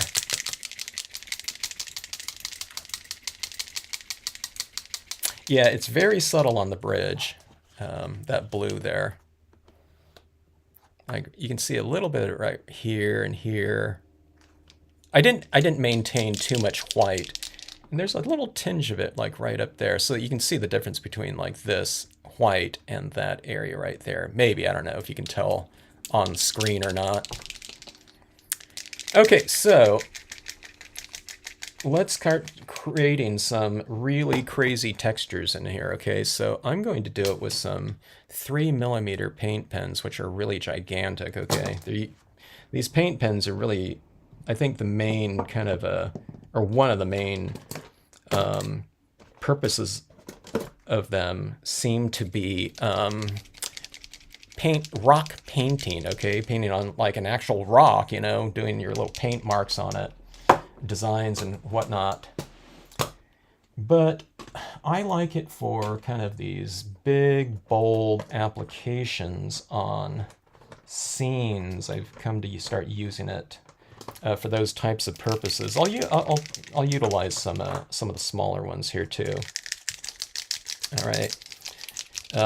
Some of these the big ones are 3mm, and the smaller ones are extra fine 0.7mm, okay? Oh, Candy asked a question about photo paper. Oh, photo matte coated paper, much different than cards. Completely different, yeah. Candy, photo papers are meant for inkjet printing, okay? And they're usually made for drying very quickly, okay? Coming out of your photo printer. Your usually inkjet printers, okay? And they have an emulsion coating on them. These type of papers like this are meant for offset printing, thinner inks, you know, for industrial printing, okay? So they have this clay coating on there. And they might look really similar to each other, like a glossy photo paper looks really similar to a glossy cardstock. If I was just to look at them, now I can tell usually the differences between the two of them. But just to the naked eye, it's really difficult to tell.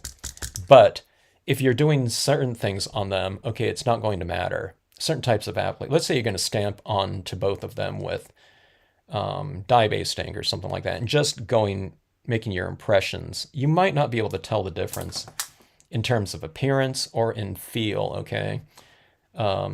But if you're doing something like layering a bunch of like dye-based inks like this, you'll really feel the difference. It's almost like the opposite effect, okay? The clay ones, the inks spread out a little bit faster. On emulsion-coated paper, if you try to blend on them, the inks just grab right off your applicator, and it's really hard to apply in that type of motion. You might be able to do other types of applications, but it's going to be a very different process, and if you're doing it, you're probably going to be doing it for a different look and appearance, okay? I always say that if you're going to do photo papers, and if you're going to be using dye-based inks on them, you might go with like a stipple brush or something like that, but not so thick and blended like this, okay? I like using things like alcohol inks on my photo papers because a lot of that alcohol ink really stays on the surface, so you can really blend them out and do whatever you want with them. You can manipulate them, where alcohol inks on cardstocks, I mean, some of it does stay surface oriented, but a lot of it gets absorbed into the grain of the paper, okay? I mean, more so with matte, but a little bit with glossy. But that being said, what you always do is you want to utilize your media surface combinations for their strengths, okay? So something that might make it so that it makes it hard in one method might open up the doors for doing something in a different method, okay? And it might be very conducive for that. So when I'm doing things like foils, because my inks don't dry so fast on it, on the other hand, it gives me plenty of time to completely blend things out and do all kinds of other techniques on there that a more absorbent, quicker drying thing, surface won't allow for. So, just utilize all of your different surface combinations strategically to give you, whatever result you're going after. And it might be kind of particular to that, surface. And let me see. Question. Okay, Mohawk Superfine, Ultra White, 100-pound text. Everyday Digital, gloss coated 100-pound, and they have a Paper World coated gloss. Which one do you suggest? Let me see. Mohawk Superfine, Ultra White, Everyday Digital, gloss coated. I don't have experience with any of those, Vicky. I'm guessing, let me see, one of them said digital gloss. Okay, the digital gloss, digital ones like that. I'm guessing that with all of those papers, does it say for digital and offset printing on all of those? First of all, that's one of those things, and I'm guessing that's so because I don't think any of those manufacturers make anything for like home use. You know what I mean? In terms, the printing usage. But let me see, the ultrafine, okay, ultrafine white text. I usually go for a cover more than I do a text, but that 100-pound text, though, that sounds pretty thick. Now, the coated gloss, though, if you like glossy paper, that one might be pretty good. I just don't have any experience with it. Now, based on the Everyday Digital white coated silk, I'm guessing it's probably pretty good. Most manufacturers, I mean, if they're making some kind of cardstock, okay, they're all probably going to be pretty good. I just don't know how they're going to act. Let's say if you're doing it in if you're utilizing it for layered dye-based inks, which none of them are really designed for, but some of them just work really good. for that purpose, okay? But the glossies, though, the glossies, I was mentioning this to someone else the other day, is I don't find a lot of difference with the semi-coated ones, the semi-glosses, okay, the silks, the satins, the dulls, okay. But I have found quite a bit of a difference. Sorry, I got to get this little thing going here. My little bearing in there is stuck or something. Yeah. Okay, let me see if this is going here. All right, no, that's too dark anyway. I want that little rattling sound going on here. Okay, yeah, the glossies are a lot different. I don't find the dulls, the semi-glosses, to be much different, so anything like that I think would be pretty good.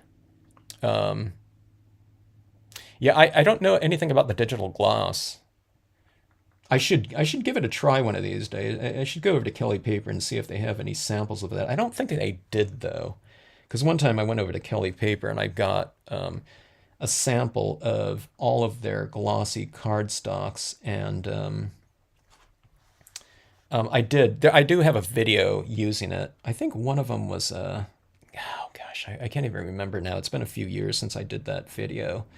But I did a test of 3 different glossies, and to me, I just felt that the chrome coat, which is a new chemistry chrome coat, it's not like the chrome coat of old.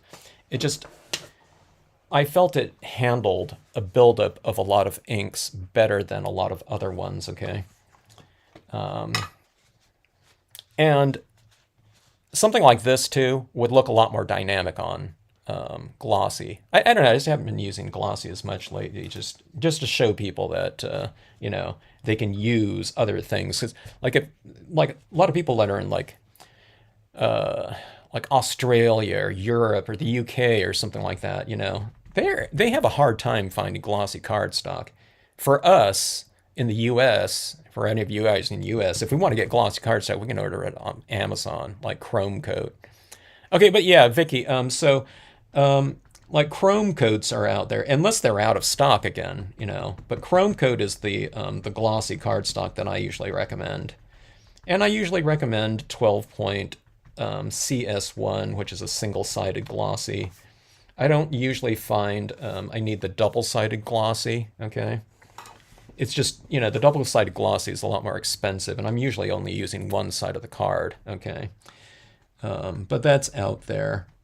But like I said, a lot of things I just don't know. I don't know what's available these days just due to sourcing issues. Okay, I'm going in with black ink right now and kind of adding in a little bit more shading here. On the sides, I'm adding my shadow work. Okay. We'll add a kind of a little bit of a stronger vignette into our scenes like this too. Okay. Use whatever type of tool you're comfortable with. Okay. I got comfortable with a paper towel, like, I don't know, after like one scene or something like that. I had been using my Colorbox stylus tools for a really long time. But this is the type of things that we were using way back in the day before anything came out, before any accessories were out there. And, I don't know, we didn't really think about it, but kind of getting, using these again, it was fairly easy. Okay, so anyways, yeah. But yeah, check on things like, yeah, the Kelly Paper website. You can check on that. The thing about that is they don't have every paper on their website. I think I looked for Chrome Coat, and I didn't see that. I did see the Bind-A-Coat, CTI Bind-A-Coat, which is Chrome Coat. It's just another name for it. But I didn't see the Everyday Digital white-coated silk on there. And I wrote to them. I said, hey, I'm trying to recommend, I'm trying to give a link to people that are looking for these types of things. And they said, well, I think they said not everything is on there yet or something. But now it's probably even crazier because they just might not be able to get certain things. I don't know, but yeah. If anyone is on right now that has utilized, I don't know, has found some other types of papers, I think a lot of people's favorite matte white cardstock is, they like going with the Nina, right? Something like that. Chrome coat? No, chrome coat is with a Kromekote. They make it hard for us to just kind of enter that into like Google or something like that. And the latest chrome coats are made by CTI Papers out of Italy. Okay. Chrome coat used to be its own brand, but now it's just the name of one of their papers, a name of their glossy cardstock. All right, so adding this in. So I've added in these little highlights like that, but I wanted to get into some of the shading right now, okay? Just because that kind of brings things together a little bit more. Okay, so let's see. I want to add in a little bridge here, so I was kind of holding back on adding in some additional kind of textures with my paint pens. Let me see, was I using the pink in here, or was I using the violet for those dots in there? Anyway, I'll add in some more pink in here. Okay, let's see. I think, what's Tyvek paper? I can't get this medical visitor's bracelet off my wrist. Oh, yeah, those things are like Tyvek. Those things are, you need a scissor for that Froggy Fresh.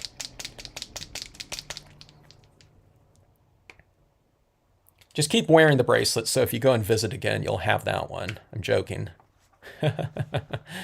Double-sided. You have double-sided glossy, huh? I had a customer in New Zealand, and they wanted the double-sided because it made the paper, the cardstock, thicker. So it has a little bit more of this weight to it, which is, I like, working on kind of a piece of paper that's, it feels real solid and like I don't know, it's almost like chipboard or something like that. The more flimsy ones, they can work fine, like text weights, but it just kind of feels better working on a thicker piece sometimes, And if it's not too much more expensive, a lot of times the difference between like say a 10-point paper and a 12-point per 200 sheets, it goes up by like, I don't know, $5 or something like that. So if you're going to be working on something and it's going to be lasting you 10 years or whatever, okay, just for that extra $5, initial purchase, it's really not a bad way to go. All right, so here's some, this darker purple. I'm kind of doing this little pointillist type of exercise right here with these little dots. And call it like I feel like I'm doing like some kind of impressionistic type of thing with these large kind of bold dots like this.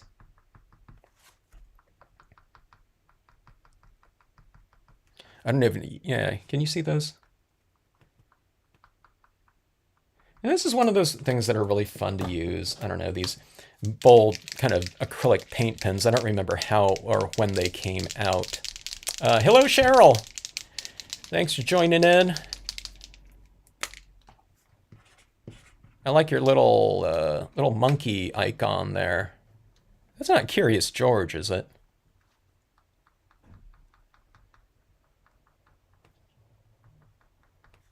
All right, going in with this one's like that. This one's like that. Well, no, maybe not. I thought this looked like the deep lilac there. Like that. It's not. It's a little bit lighter. So adding these little colored dots like this, I don't know, it's kind of fun. I mean, adding it into my trees because I want my trees to I always want my trees to kind of glisten no matter what color scheme is on them. And again, I know it looks, really nuts. It's like, what the heck is going on, It's like confetti world or something like that. Oh, thanks so much, Diane. I didn't think it looked, that great right now, so it'll come together a little bit more. Usually this is the part where it's like I feel the tension in the air, like what the heck is going on? At least when I'm doing like things live.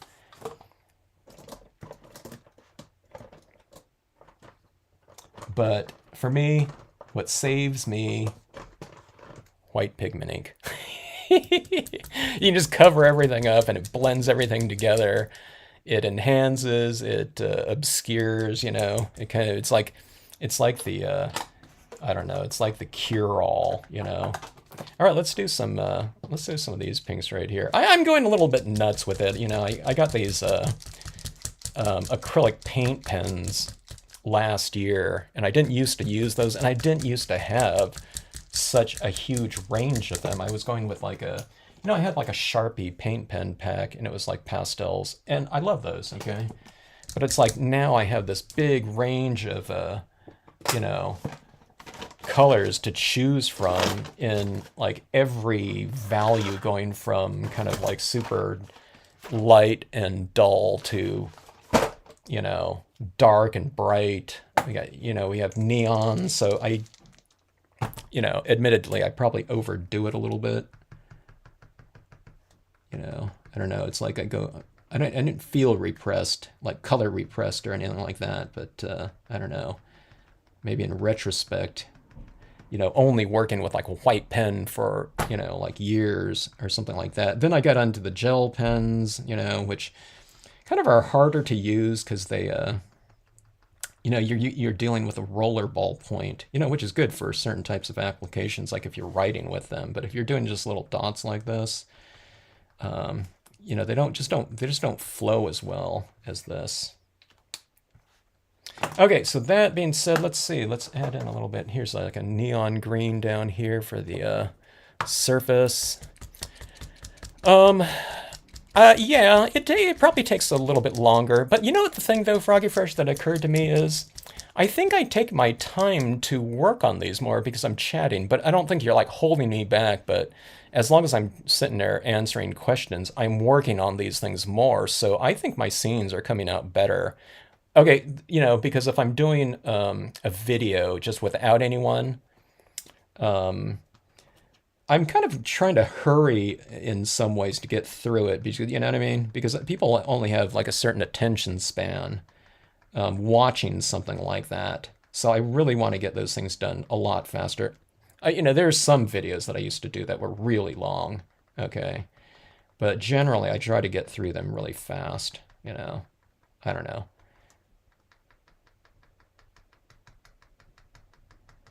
But what you're getting in these live streams, though, you're getting what I would be doing if I was just working on these scenes, I think, without any type of time consideration at all. I mean, I should speed it up for you guys, but I don't know. I don't know. I seem to be, I don't know. I seem to be taking my time on these and really developing them to completion. So I'm seeing better scenes, I think, than I usually do. In terms of the details, at least. Yeah.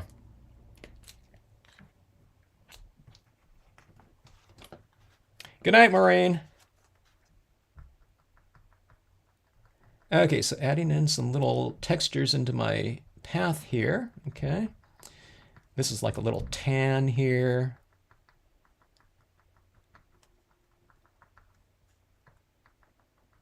And see, I add more in the lighter area, and then as it moves into the darker area, I have the dots kind of spread out like that, okay? And I mean, I know it looks crazy, like I said. It does to me too. And the first time I used, especially these really large paint pens, I had no idea how they were going to look. Because if they look like they did when I added it down, it's not good. Oh, I see. Build-A-Bear. Got it. Well, it's a real cutie. I see. I guess people see what they want to see. I wanted to see Curious George. All right.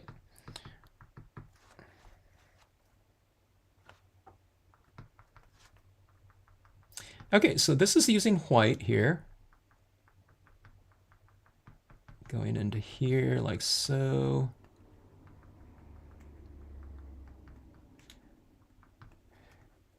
Okay, these are really adding a lot of contrast in here, okay? Into these areas. I'm putting it on the top sides of kind of the trees, tree cluster areas, okay? Like something like that. And again, I don't put it too much out here because these areas are darker to begin with, okay?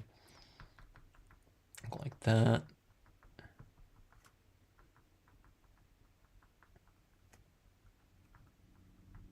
I'm kind of debating on whether or not I want to do embossing on here.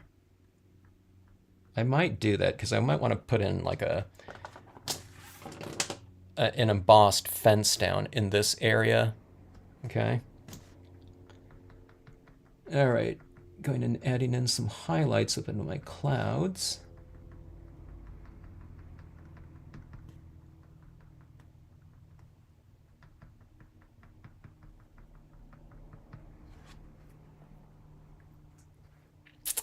Let's see.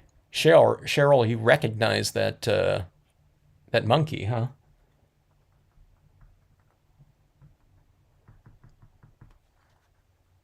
Oh, paw prints on the path. That would be interesting. All right. So see all these little colored dots? They're kind of fun. Okay, now here's my thing that I do with dye-based inks. Transparent inks, I usually go with light tones, and I build up into my darker tones. With paint pens, I usually go dark, and then I work light, because I can apply a white over the top of something darker, and it'll show up that way, okay?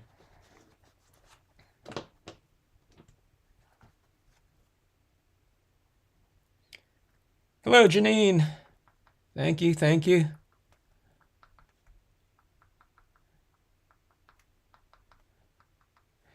Here's what I'm trying to do here. We're trying to depict this lighting coming from above here and kind of shining down this way. I'm going to have some of it kind of coming through that bridge too in these areas. And then I need to incorporate these bridges into that light as well. But it's kind of coming together a little bit here. Let's go into, let's add in a lot of contrast in here with, let me see if I can work a fence into here.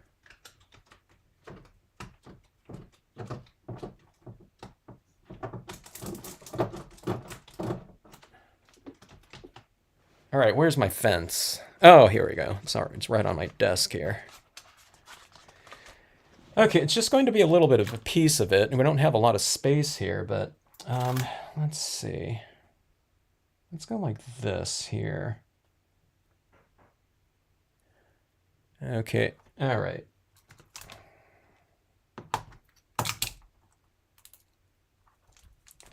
To emboss or not to emboss, that's the question.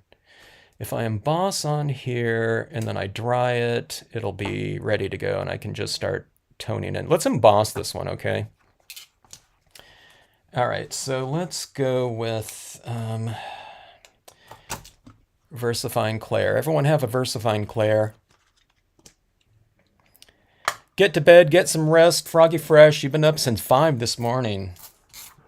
Hydration and rest.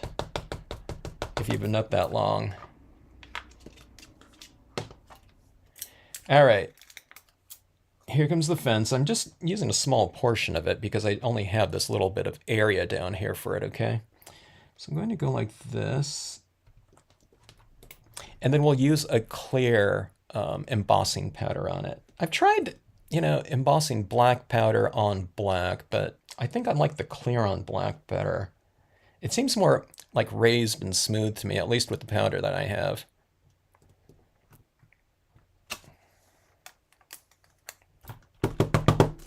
Let me see if I have a space for another fence in here. Let's go with this fence, like back up in here. Yeah, okay. It'll kind of balance off this foreground a little bit more.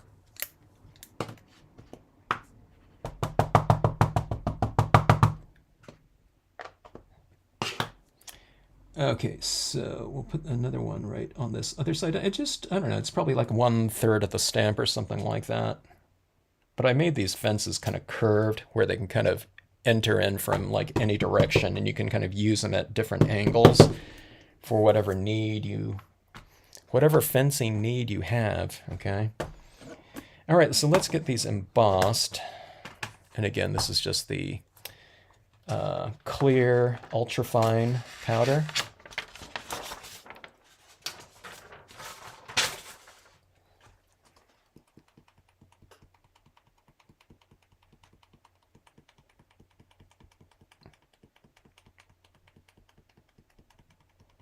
When's the last time everyone embossed? Or anyone embossed? And are you still embossing? A lot of people that started off with stamping started off because of embossing, but they don't do it too much anymore. And this is embossing. You know, it was just one of those kind of foundational types of processes that everyone got into, and sometimes they don't do too much of it anymore. You know, it's more like foiling and stuff like that these days. Yeah, Darcy, I don't either. Okay, this is one of the things about this composition. I'm doing a different composition than what I've done before. But I don't know. I was just thinking about this type of composition today, or I don't know, like the past couple days. I wanted to do something like this yesterday, but I wanted to do that Father's Day one. But I don't know, kind of a more kind of whimsical area thing. That bridge is not incorporated in there. It has to be a lot lighter, but that's where the white ink will come in. All right, so let's see here. Oh, last week with the P. Let's do this.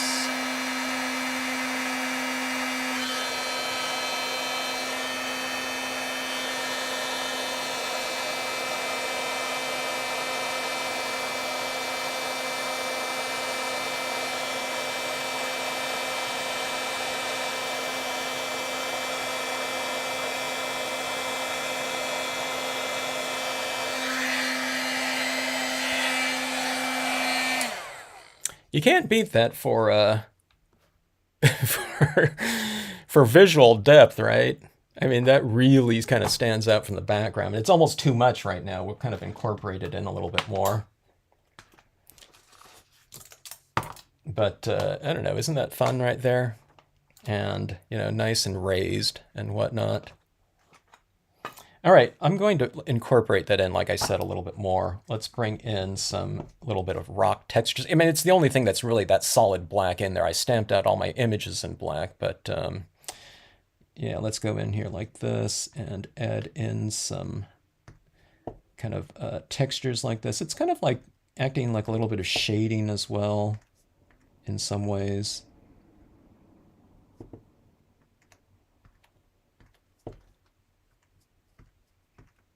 I'll add some of it in my grass area as well. I use these tiny rocks small quite a bit.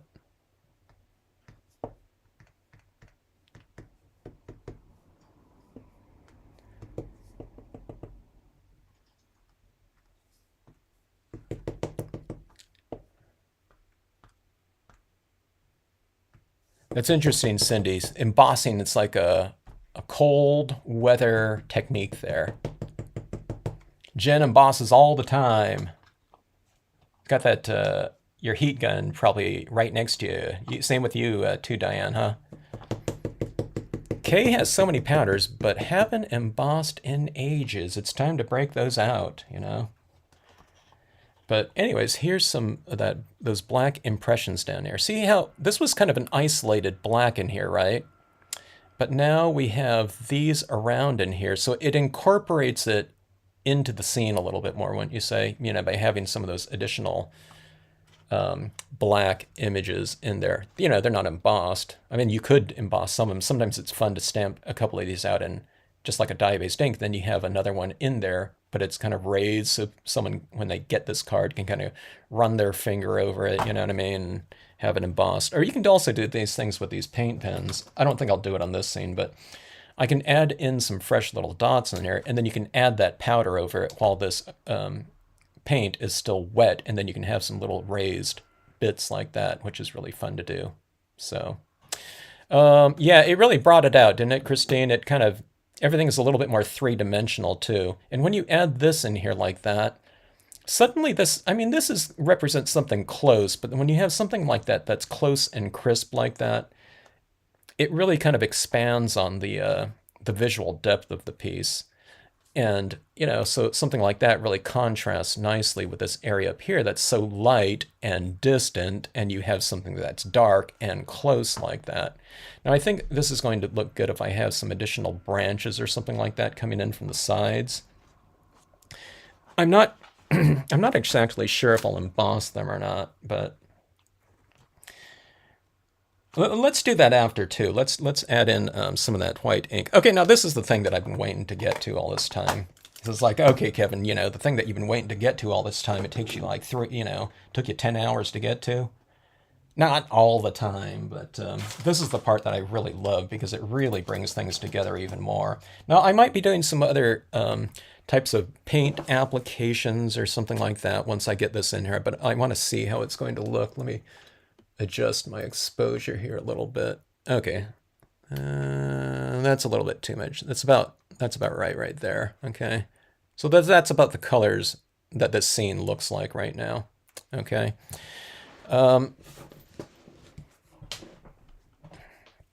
Okay, let's see. White pigment ink, okay.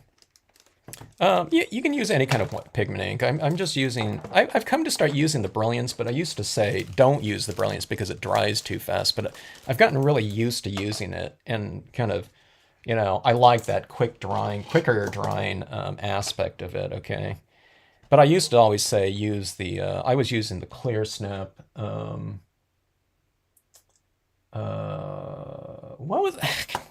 was the Clear Snap? The Clear Snap, the Color Box inks, okay? I usually recommended using the Color Box one, or, you know, just any other brand other than Brilliance because it dried too fast, but you can. Okay, so cotton ball usage, okay? Cotton balls with the thicker inks, okay? Paper towels with the thinner ones, that's how I use it.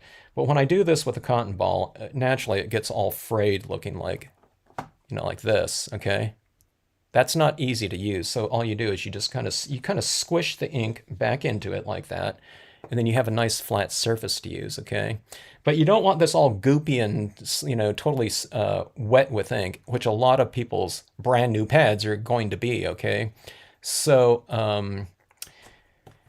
apply, not gingerly, but apply kind of dryly, okay? Now I just know my pad, I keep it kind of medium dry, okay? But if you've just got this, don't go like this, smash down and go straight into there, you know?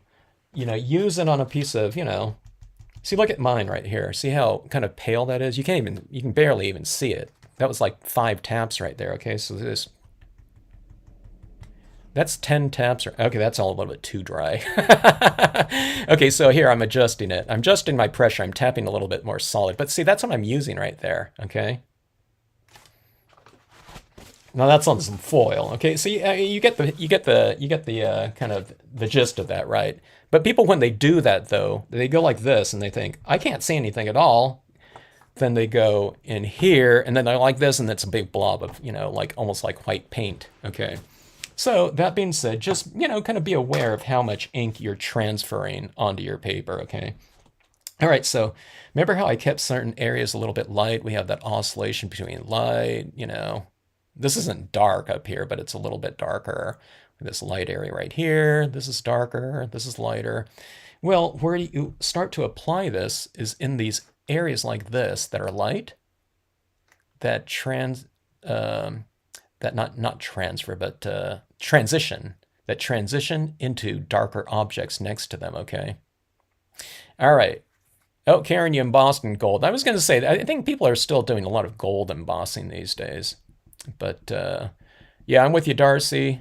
You know, watching that embossing kind of melt and raise, fun stuff, huh?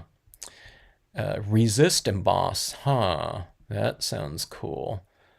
Now, what do you mean by that? Do you mean when you emboss and then you put stuff over it, it provides a resistance, right, to the things that you're applying over the top of it, you mean?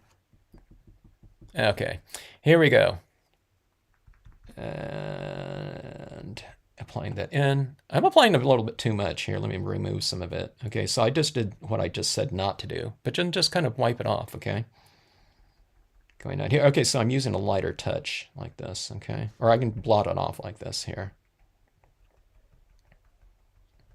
So this kind of represents this mist or this cloud in here. See that where I'm coming in here? And it's kind of providing a little bit of that transition. Diana, I think you meant, yeah, you were talking about right next to your desk with your heat gun. Okay, going like this. So I'm kind of separating my layers of distance in here, okay? Oh, hello, Multiplicity Crafts. You didn't miss too much. The video, I made this scene, you know, just starting about 5 minutes ago. I'm joking. Okay, so I'm going to have some of this light coming through underneath this bridge right here. You joined in just right for the part that I really like doing on here, which is kind of bringing in this additional lighting into my scene. It's just like light is kind of pouring through that, you know, spot in there. I mean, if that's going like that, I mean, stands to reason it was probably lighter back here, but I don't know, I made it darker. Okay, going into these clouds like this. They're already soft and kind of billowy looking already. Like that. Oh, okay, you use the Teflon sheet, huh? I used that once, and I went back to my paper like this because I needed a little bit more cushion like that. I guess you can put the Teflon sheet over the top of the paper. But I got a lot more, because the Teflon doesn't absorb the ink, I was getting a lot more like ink all over my hands from the Teflon, okay? I don't mind inky fingers, but it was really, really inky.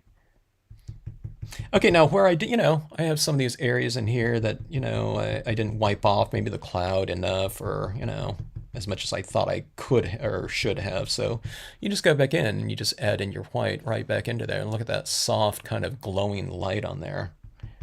Okay, now let's see where this bridge right here, it does, you know what I mean? It's kind of a harsh looking bridge against that background. So I'm just going to kind of put it in this mist like that. See how it's already kind of like blending in with that background, okay? Remember, it's not all blobby. I'm getting, you know, that was like, I don't know, like 15 or 20 taps like that, okay? The drier, the better, okay? Well, not the drier, the better, but drier is better than wetter when you're doing this type of application here. Okay, and see, I'm having some of that light coming through the, you know, underneath that bridge by just putting in some of this pigment ink like that. See that? I mean, doesn't that bridge look more incorporated now? So you don't have to get things. If you kind of learn this right here, it is like, it will, I don't know, it remedies anything that I ever do that that I don't like in a piece that happens in, you know, during the process. I think everything. I can't think of a time when it hasn't helped or just solved all of my stamping problems.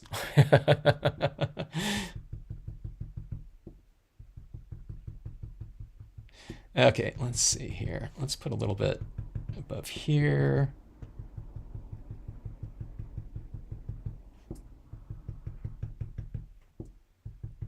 So that really blended those clouds together right there. Now, I don't want it over everything, though. You can see I'm kind of leaving certain areas kind of crisp because it's better to kind of have a little bit of that contrast going. You know, you have crisp against soft, okay? So it's going like, you know, light, dark, light, dark, okay? But I'm also going like crisp, soft, crisp, off, or soft. That's better than, you know what I mean, someone just whiting out everything, okay? Now watch this down here, okay? So speaking of that, let's put a little bit of fog at the base of this watermill, and I'll show you what that does, okay? So the watermill, I mean, not the watermill, but the covered bridge. This covered bridge, I'll put, okay, that's a little bit too much here. Let's blot some of it off. Let's go in like this. and let's bring it up. So it's like a little bit of mist coming off of that, you know, creek or whatever is below that.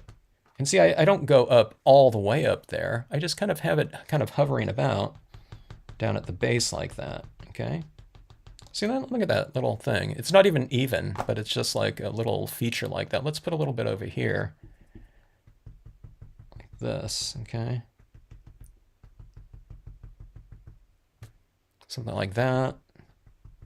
But see, isn't it incorporating, you know, the whole thing in with each other a little bit more because you have these common textures and, I don't know, I guess it's cloud, kind of cloudy types of, misty types of textures throughout the piece. Okay, and this is a lighter area on my path right here, so going in like this, and see this, like even in this little fence right here, you're giving that fence a little bit of variation right here by putting a little bit of that fog over the front of that, okay? I'm getting a little lint all over my thing here, so just kind of squash it down again, you know, get it kind of, you know, tamed again.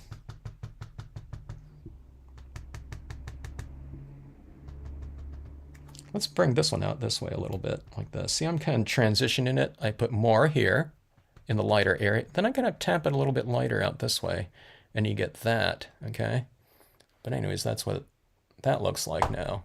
But see this like that? Isn't that fun? See, you don't have to incorporate everything really well, because if you use this white ink towards the end, it'll take care of a lot of things for you. You don't have to do this, okay? I didn't always do this, but I started doing it an awful lot after I kind of I don't know, discovered it in terms of a you know, a texture that can be applied in the scenes. It just answered a lot of problems, and it enhanced things as well. It enhances and obscures. It does a lot of different things. From a textural standpoint, though, it made a big difference in adding something kind of soft into the equation. Okay. But I usually have that, and okay. Now let's go back to. I've added a lot of really soft applications of things. Okay. Let's go in and add something a little bit closer. So we have these branches in the back. I'm going to add in some leaves coming in from the sides, I think, like we're standing underneath a tree, you know. So I won't go too high up here but I'll have something like right around in here, I think. Something just to contrast against all this softness everywhere else, okay? All right, let's see.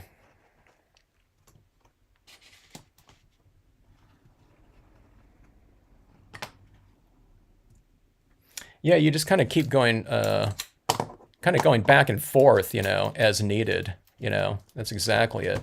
Can you soften things with the cotton ink on cardstock too? This is cardstock right here. This is white cardstock. Yeah. It doesn't matter. You know, if you're using white, you're working it against whatever media is down on the surface more than the cardstock itself. So yeah, I use it on foils though too. I'm kind of doing it for similar purposes, but it is kind of a different application though if you're going directly onto like a foil or something like that. Glad you're enjoying it. Hope I can keep developing it here, Jen. Let's see if we can kind of develop it here with a little bit more of a foreground element. Okay. All right, so I'll come into it like so. I'm going with the VersaFine Clair again. And again, I'm not sure if I'll emboss this one. I might just leave it as is and have the, you know, only the fence embossed. I don't know. We'll make our assessment here. Okay, so this is a little branch coming in from that side. We'll have another one coming in from this side, about like so.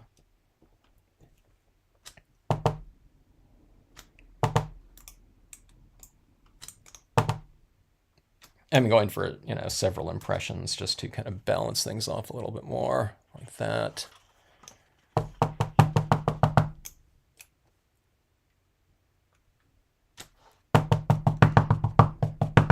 Speaking of that, speaking of foils, I'd really recommend experimenting with foils in terms of, you know, a super dynamic surface. I think my exposure here is a little bit off. I'm getting a lot of glare here. Let me see if you can see. See, this is what the scene looks like. I'm getting a lot of glare here. Let me try to adjust my exposure of my camera again. My card is slightly bowed this way, so it's picking up a lot of glare from both sides here. Let's see.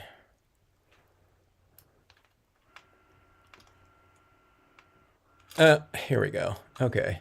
I don't know if it's that dark. I might have, you know, turned it down too much, but here we go, like that. Okay, see what that looks like there? We've kind of created a little bit of a corridor here with these side branches going into the scene like that too. All right. Let's add in, okay, I added in some like invisible birds last night. You know, these ones will be a lot more visible here. I'm doing it in dye-based inks. I might emboss these tree limbs here, you know. Speaking of that. Okay, I'm going to go with this just in black up here.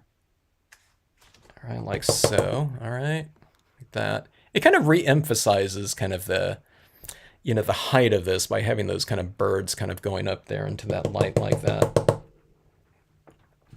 I stamped them in black today, you know.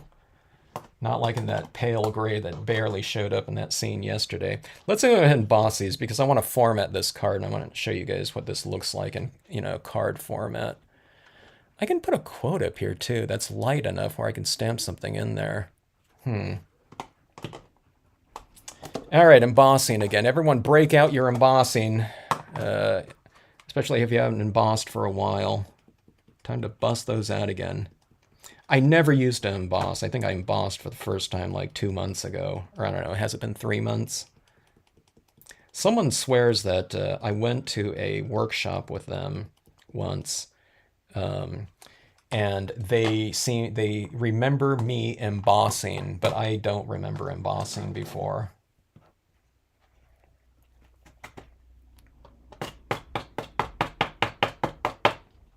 Okay, let's see here. But after I started embossing, my work area right around here, it's always gritty now, you know? Oh, whoa. Yeah, but yeah, multiplicity crafts, yeah. So if I'm doing things like the white pigment inks or something like that on things like foils, it's really those things like that, because I'm not utilizing like so many colors on foils, it's really providing a lot of foundation for a lot of the structure of those types of cards. In other words, I'll make, you know, instead of stamping out like the cloud cumulus like this or something like that, on a piece of foil, you know, that whole white pigmenting background might be like a real, like 50% of the scene, you know, having something like that. Maybe I was, Jen, you know. I was like in a daze or something like that, you know. Or I was thinking maybe it was some other kind of like Japanese, you know, 25-year-old stamper, you know. guy stamper she was thinking of.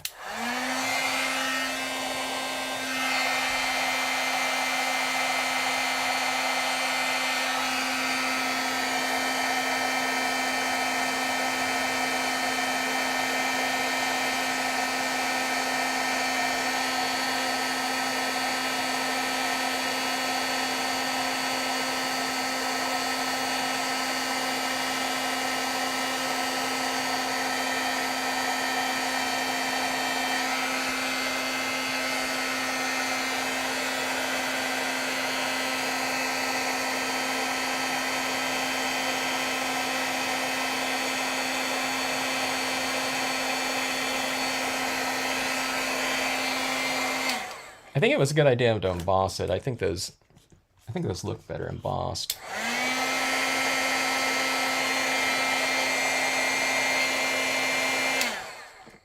All right.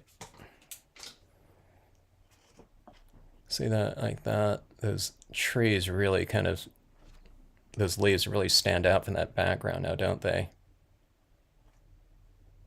It's kind of interesting. You obviously, when you're doing these kind of longer pieces, you want things to kind of read as like a card. That would be like a standard card like that, you know, at 4¼ by 5½. But then you want it to, you know what I mean? You want these areas like this. Like this can even be like a card like that, you know, just from the top up like that, like a little heavenly kind of, you know, not staircase, but road up to the heavens or something like that. But and then hopefully you have enough continuity where, um, you know, this piece, I mean, this is a really long piece right here, you know, as far as like a visual path goes, you know, for the viewer. But hopefully, you know, you have enough of those little elements that can bring this entire piece together. So naturally, you have the two bridges like that. But the cloud up there, you know, I mean, we don't have the cloud cumulus down here, but it has that same type of airy type of element to it, right? In that little fog. Okay, now, when that white pigment ink starts to dry, it really starts to darken and disappear a little bit. So, hello, Tammy. Good to see you.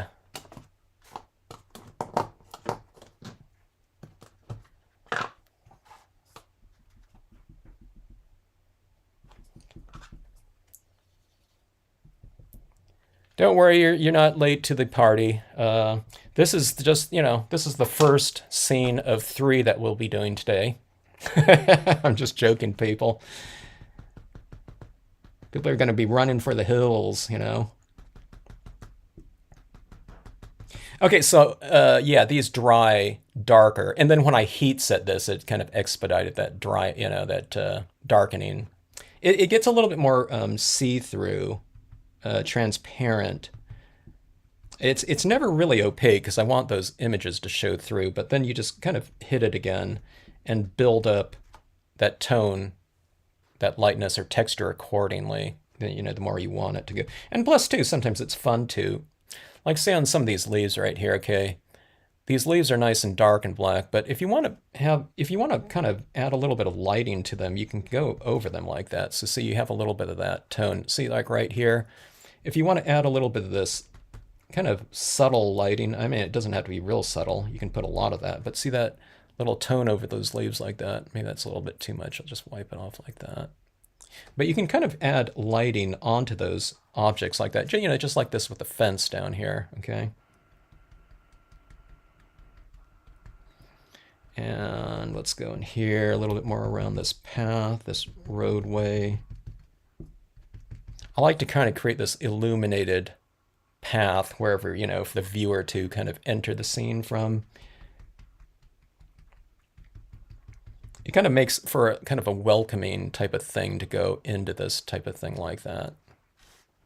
You know, people feel a lot more inclined to follow this illuminated pathway than if it was like, you know, super dark up here. You know, we don't feel like going into the, like wandering into the shadows, you know. It might be like kind of ominous or something like that.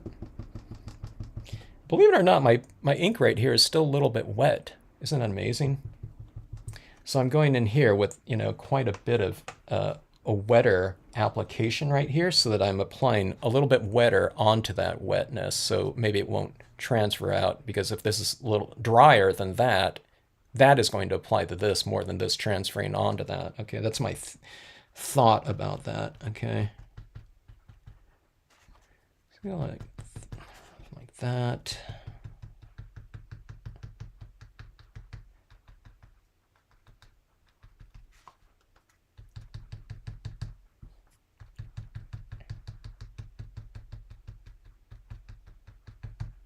Oh, on my birds up here. Okay, so see these more distant birds than this one down here? As long as it's dry enough. Okay, I'm going to lightly dab, because that might be a little bit wet still. See that kind of little subtle little thing that I did there? So the close birds are untouched, but I put a little bit of white pigment ink over the more distant ones, so it looks like it's kind of going off into that light like that. All right, this is driving me nuts. This whole area right here is real gritty with embossing pen. I gotta get rid of this thing.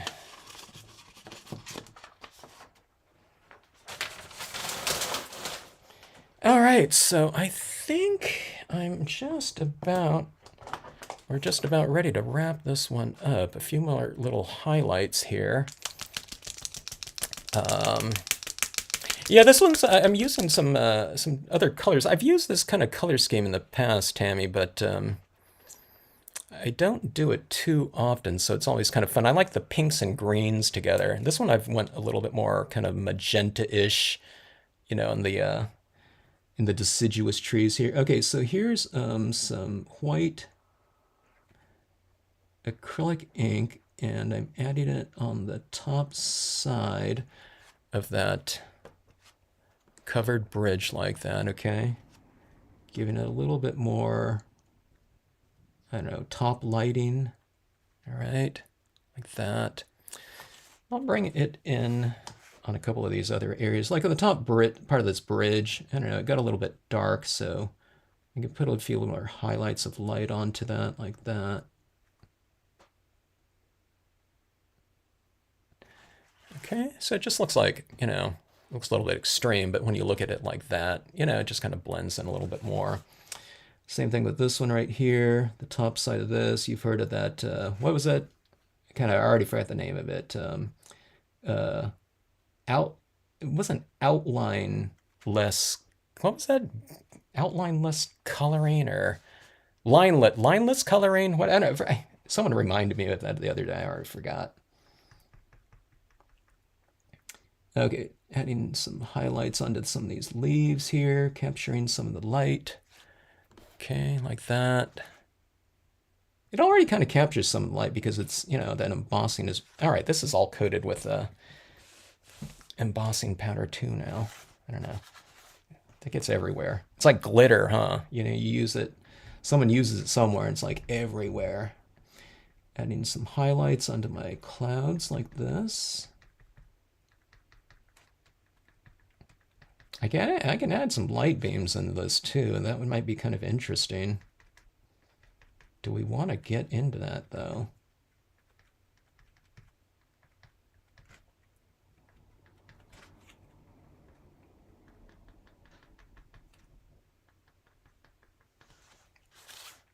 Okay.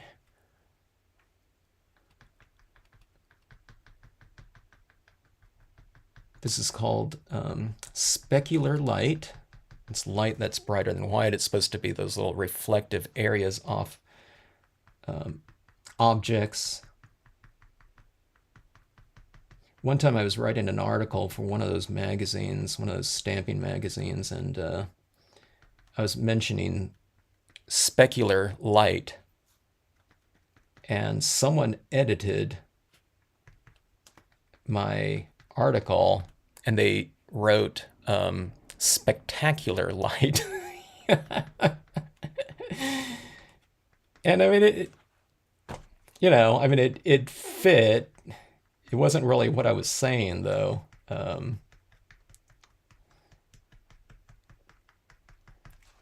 But I always kind of mention that these days. I have to give the kind of the definition of it too, you know, so that people don't think I'm thinking of spectacular light. Okay, so see that right on my fences too. Now these are already embossed. Like I said, there's already kind of this glistening little highlight, but unless they're holding it up to the light, you don't see it. So I'm putting these little highlights on the tops of my fences like that to make them look a little bit more dimensional like that. You know, like I said, see, like just down here, if I hold that clear embossing at a certain, let me see if I can focus like that. See, I mean, they kind of glisten a little bit, like, you know, like these, like that. But that little highlight on there kind of makes it kind of inherently look a little bit more three-dimensional like that. And I've drawn the fences themselves have that little highlight on the top side of all these rungs here. So I'm just kind of reiterating what's already on the design like that. So you see that right there? You have these little highlights like that. We have these black fences going in there, but in a very subtle way, there's these little highlights too that kind of lead us right into that space. See this fence right in the background? It's kind of really obscure, and you know, it's stuff like that. Sometimes I just go in and I just kind of bring out that fence out of the background a little bit more with, you know, a little bit of white ink like that.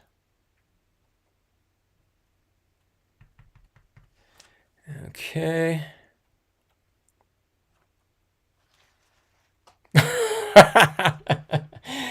Not only would that have been worse, that would have been quite a disaster there, Jen. No line coloring, yes, thank you, thank you. Thank you, thank you, thank you. I can't remember all these terms like that. All right, so that is that. Now I have, now that was not a fast card, I know, but I have formatted something. Oh, here we go. To make it much faster for all of you, I have made my little matting right here so I can just glue right in. I'm not cutting this thing out, you know, for this piece. I might put a little quote stamp up. I don't know, maybe not. If I put a little quote stamp up there, what color would it? It would almost be better like in a like a purple or something like that, huh? All right, let's see how this goes. I think everything on there is pretty dry. Let's see.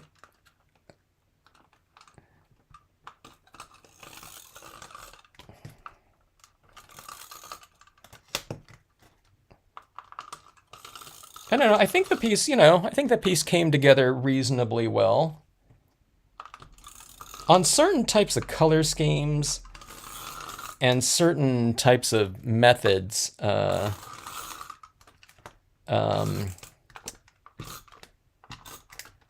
during the process, look at that. One tree is so juicy wet still with that ink. But certain types of ones, you know, certain types of processes, like with this degree of the amount of ink that's been used on here, it can look pretty sloppy in the preliminaries. Okay, so that's one of my points that I always try to bring out, especially when people can see that process right there, because I always hear it from people in doing something. They could be a really experienced scenic stamper too, and they say, "Hey, you know, I just oh my God, I was just like struggling through it." And it's because they're looking at, you know, the types of things that I was looking at this piece, okay? It's just really unresolved, but you have to kind of bring in some of those darker tones, other types of textures, details, stuff like that, you know, stuff that they're, you know, normally doing anyway, but they just don't see it. Now, I didn't visualize what this thing was going to look like, but I just figured that, you know, with a lot of those things that I was looking at, the different types of, like this bridge didn't, you know, this bridge like totally stood out and didn't, wasn't integrated into the scene at all, okay? I just knew that that type of thing is something that the white pigment ink will just, you know, make easy work of, okay? Like I've been doing right now, I'm kind of, you know, refining this a little bit more. Okay. Going in here like so. Kind of making this top part look a little bit even, you know, airier and softer in terms of being the source of light. Okay. Oh, what are we going to name this piece? You know, was anyone in here before? Yeah, the word piece could look really good in here. Just something real simple, huh? I need a name for this title here. If you were online yesterday, I'm having everyone, I don't know, throw out some titles for these cards, and that's what I'll name it in the title section. So it's an interactive live stream.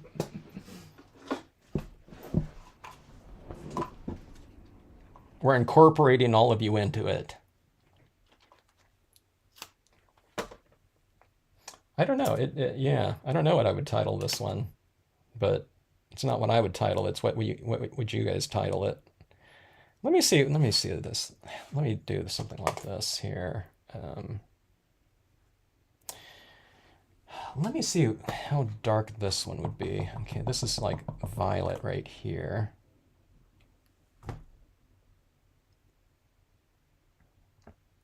I don't know. I don't know. I don't know if I'd do that dark like that. I'd almost want to do it in like silver or something like that. But there's no other silver elements in here, so it'd really stand out. Yeah, I don't want to do that up there. I don't think it'd look better over here. But then I would be with the birds. We might be going with a wordless piece here. Yeah. All right, so what do we have here? Amethyst Bridge. That one's cool. Bridges of Tranquility. Both of those are awesome. Amethyst Bridge of Tranquility. Song Stairway to Heaven. I don't know. Should we do two? I titled one of those other pieces the other day. What was it? It was the Cat Stevens piece. Oh my God, I can't. My mind's the Winding Bridges. No, I don't like it either, Tammy.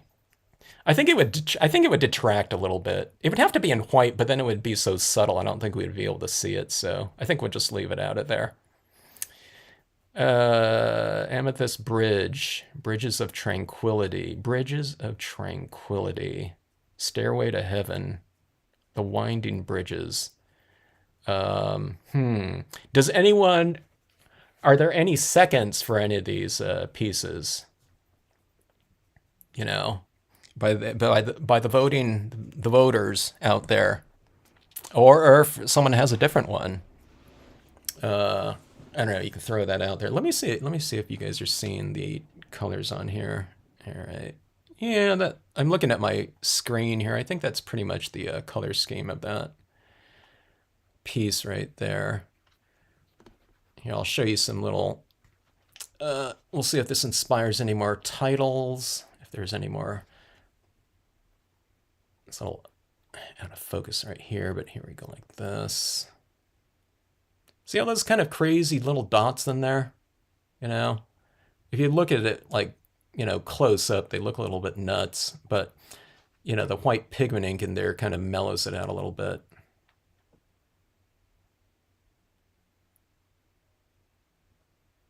Thomas Kincaid, I'm a stamper of light. Bridges of Tranquility. Oh, people got. Oh, we're gonna have to. We're gonna have a runoff.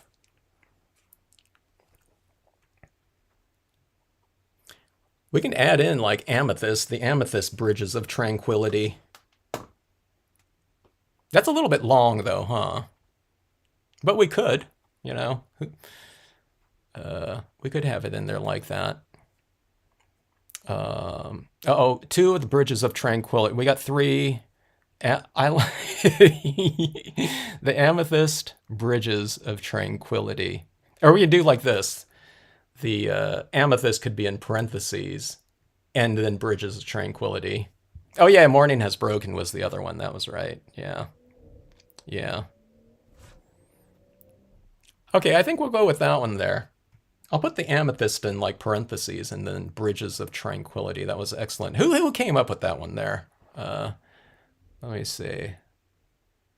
Bridges of K, you got it there, kind of. Well, it'll be a little bit of a combo of that. Let me see here in terms of my, let me see my camera exposure again. I'd like you guys to see kind of like the true colors there.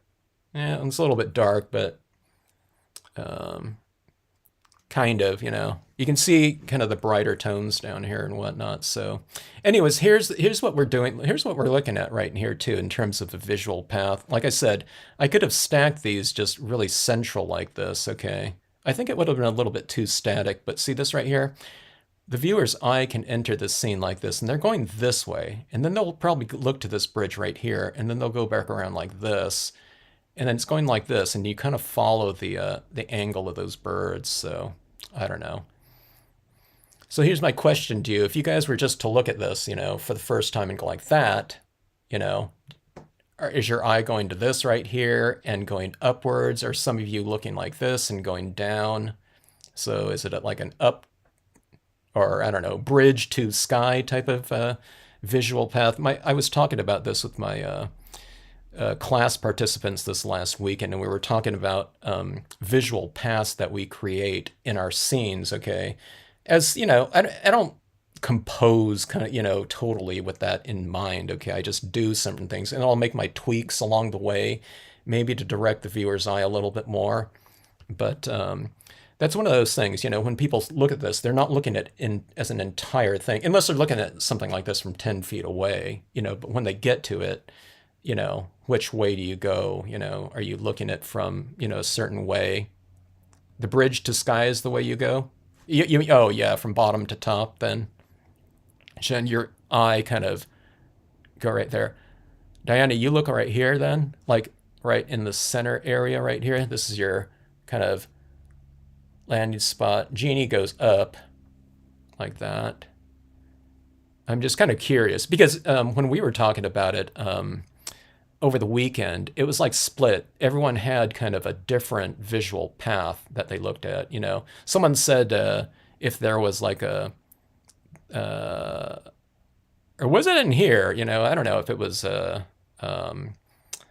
Froggy Fred, or someone was saying that if there was like a bird in there, they love birds, so they would automatically go to the bird or something like that first. No matter how small it was, they would just grab their attention. PJB Stanford goes from to the middle bridge. Oh, the middle bridge. Well, that's just like Diana then too, with the center there. Bottom to top with Darcy.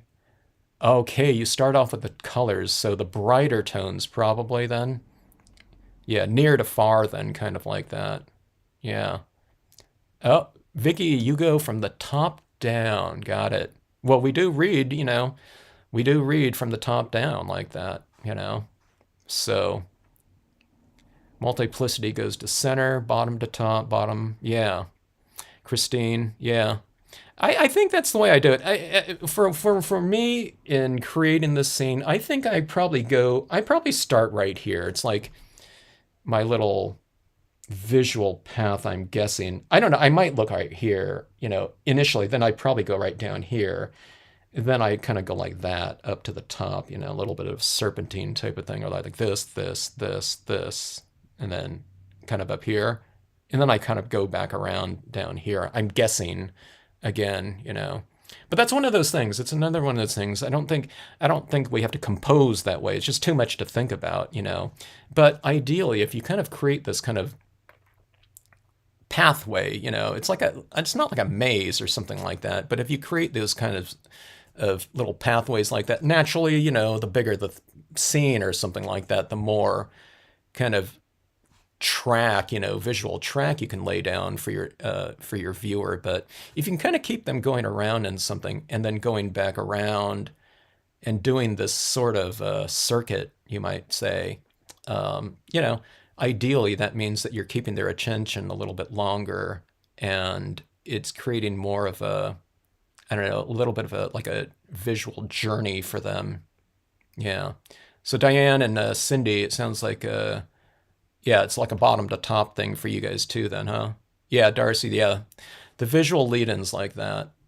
And I always do like visual lead-ins like that too. So, I mean, these trees right here, these branches right here, I wouldn't call them a visual lead-in or something like that, but if you kind of put things out like that, if you kind of close in a little bit of portion of it, as someone's coming in here, it kind of, it kind of contains them in a very soft way. It's not like a prison or something like that, but you know what I mean? It keeps them kind of going in there, and it kind of keeps them within the scene when you kind of, if you add a little bit of a darkness on the edge too, like that. It could be just a slight vignette. You kind of retain the viewer within the composition a little bit more too.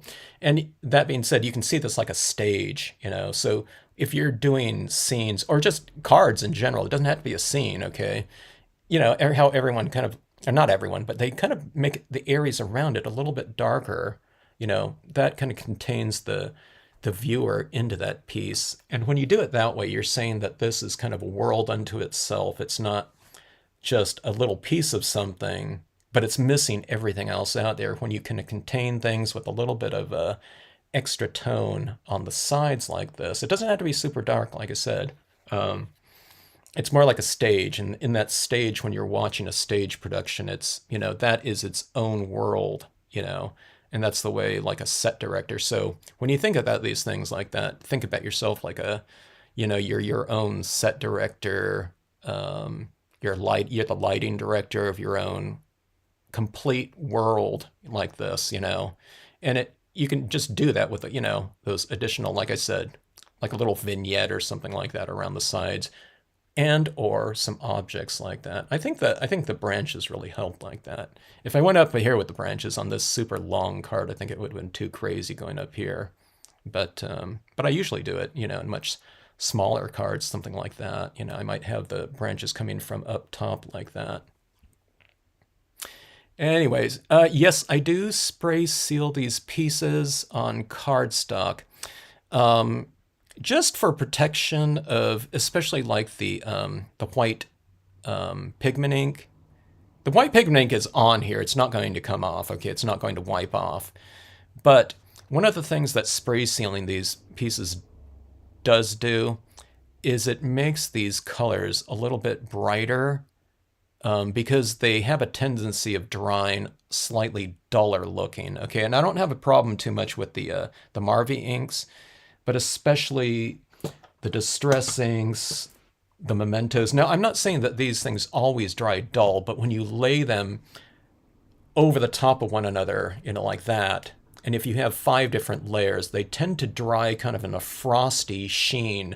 They didn't dull out or fade out, but they just it creates this kind of whatever's in the binder of these types of inks, these brands of inks. It almost like it collects on top and it leaves this frosty sheen where it looks like it's duller, but then you spray seal it and it penetrates that, whatever it is, that frosty look on the top, and you'll get the brighter vibrancy of the colors underneath that. Okay, now that being said, if you spray seal this too thickly, if you've ever sprayed something like chalks or pastels and you had like highlights on the tops that were white and it was against, I don't know, darker blue, if you spray seal it, sometimes it's like, oh my gosh, what happened to all your highlights? That can happen with your white on here sometimes. So what you do is you spray seal just a very thin layer, allow it to dry, go with another thin layer, allow it to dry. Drying takes like 10 seconds, 20 seconds or whatever. And then you can hit it a little bit more with a thicker one because you have a couple layers of dry sealant on top of it holding that white ink down. And then if there's some areas that you want to bring out the brightness of a little bit more, just kind of do a couple burst sprays, into that one section. So like in here and in the grassy area, it would benefit from a little bit of a thicker spray. But like up here where there's a lot of that white pigment ink, you want to be careful about that. But that being said, there's nothing to stop you from adding, spray sealing your pieces. And then if you lose too much of that lightness or the whiteness, of the white pigment ink, there's nothing to say that you can't just go back in and add some more of that right over the top of that acrylic spray. So it's not like creating a kind of a point of no return. And then you can spray seal it again if you want to and seal in that layer of white pigment ink like that. It might disappear a little bit too, but you can keep doing that as long as you want, and it shouldn't be any problem. Just as long as you don't want to slather your pieces with, a super thick coating of spray sealing it where it gets just super glossy, where something like this just won't apply to it anymore. But if you hit it just kind of in short bursts and stuff like that, you won't have any problem. Or if you want to, you can also hit it with a workable fixative too. It's not glossy, but this paper right here, it's not glossy inherently. It's it's the a little bit more of a satiny feel to it, and sometimes the spray fixatives are a little bit closer in kind of consistency to that paper than a glossy. Glossy will make this look slightly more glossy and kind of satiny looking. So it's all up to you, you know what I mean? You can like play around with it, but don't, like I always tell people, don't see these pieces as like doing something and then not being able to do something else over the top of it or whatnot. There's very few things that you can't do where it's a point of no return. Now, I can't apply like a dye-based ink over the top of this black embossed fence and have that dye-based ink showing or something like that. But, I can apply things like the white acrylic paint pen, for highlights on those fences, and it's not a big, it's no problem, to doing that. Let's see, Jeannie, let me see. It's amazing what the end result is from what you just started out with. Yeah, I knew this one was going to be, it was going to look like, crazy and completely non-integrated in terms of this is almost like one scene down here. This is like one area of depth.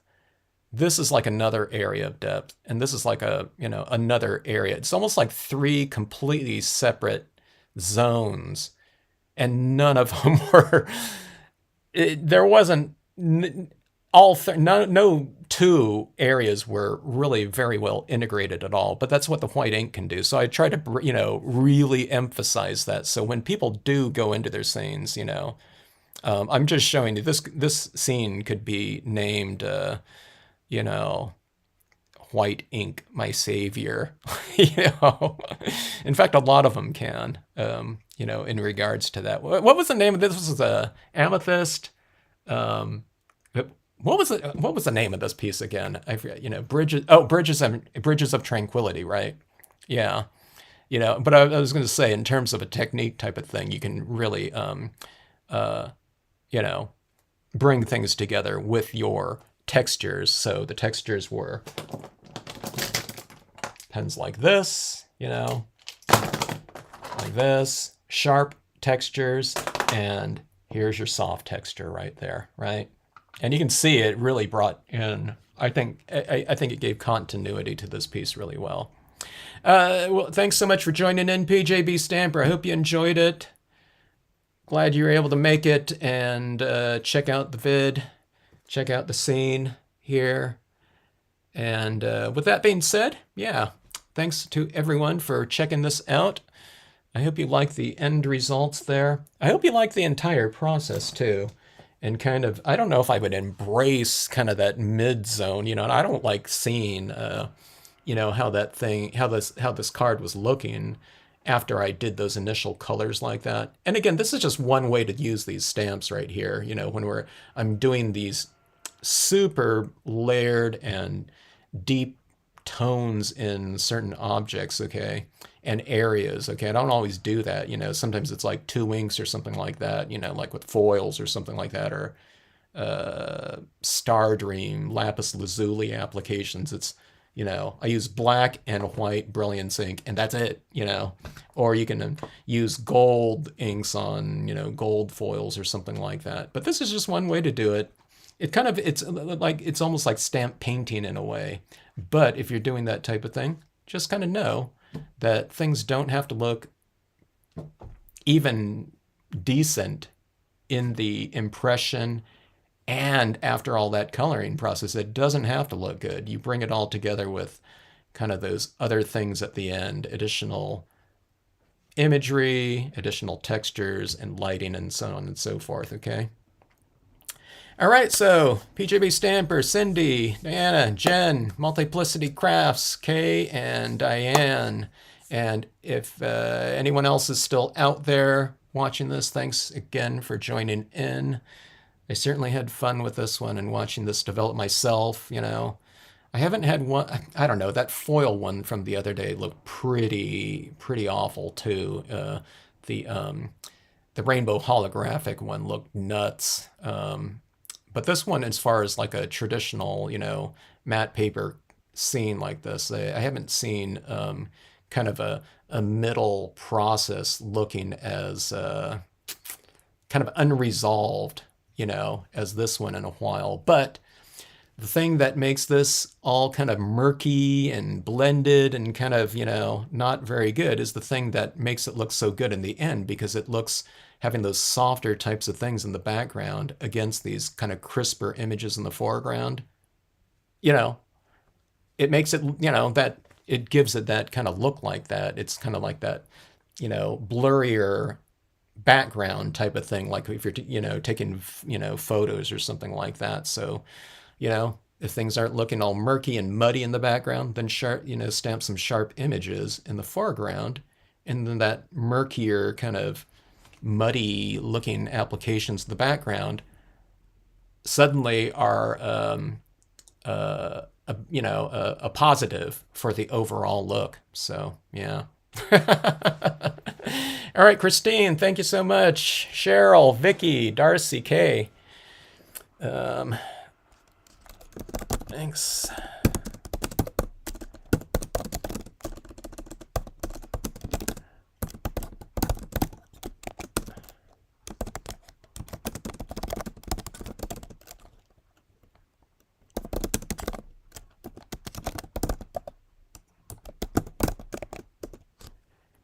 All right, thank you so much. Signing off. Happy stamping. Embrace the murkiness and whatnot. And then utilize that white ink like that too. Thanks, Jeannie.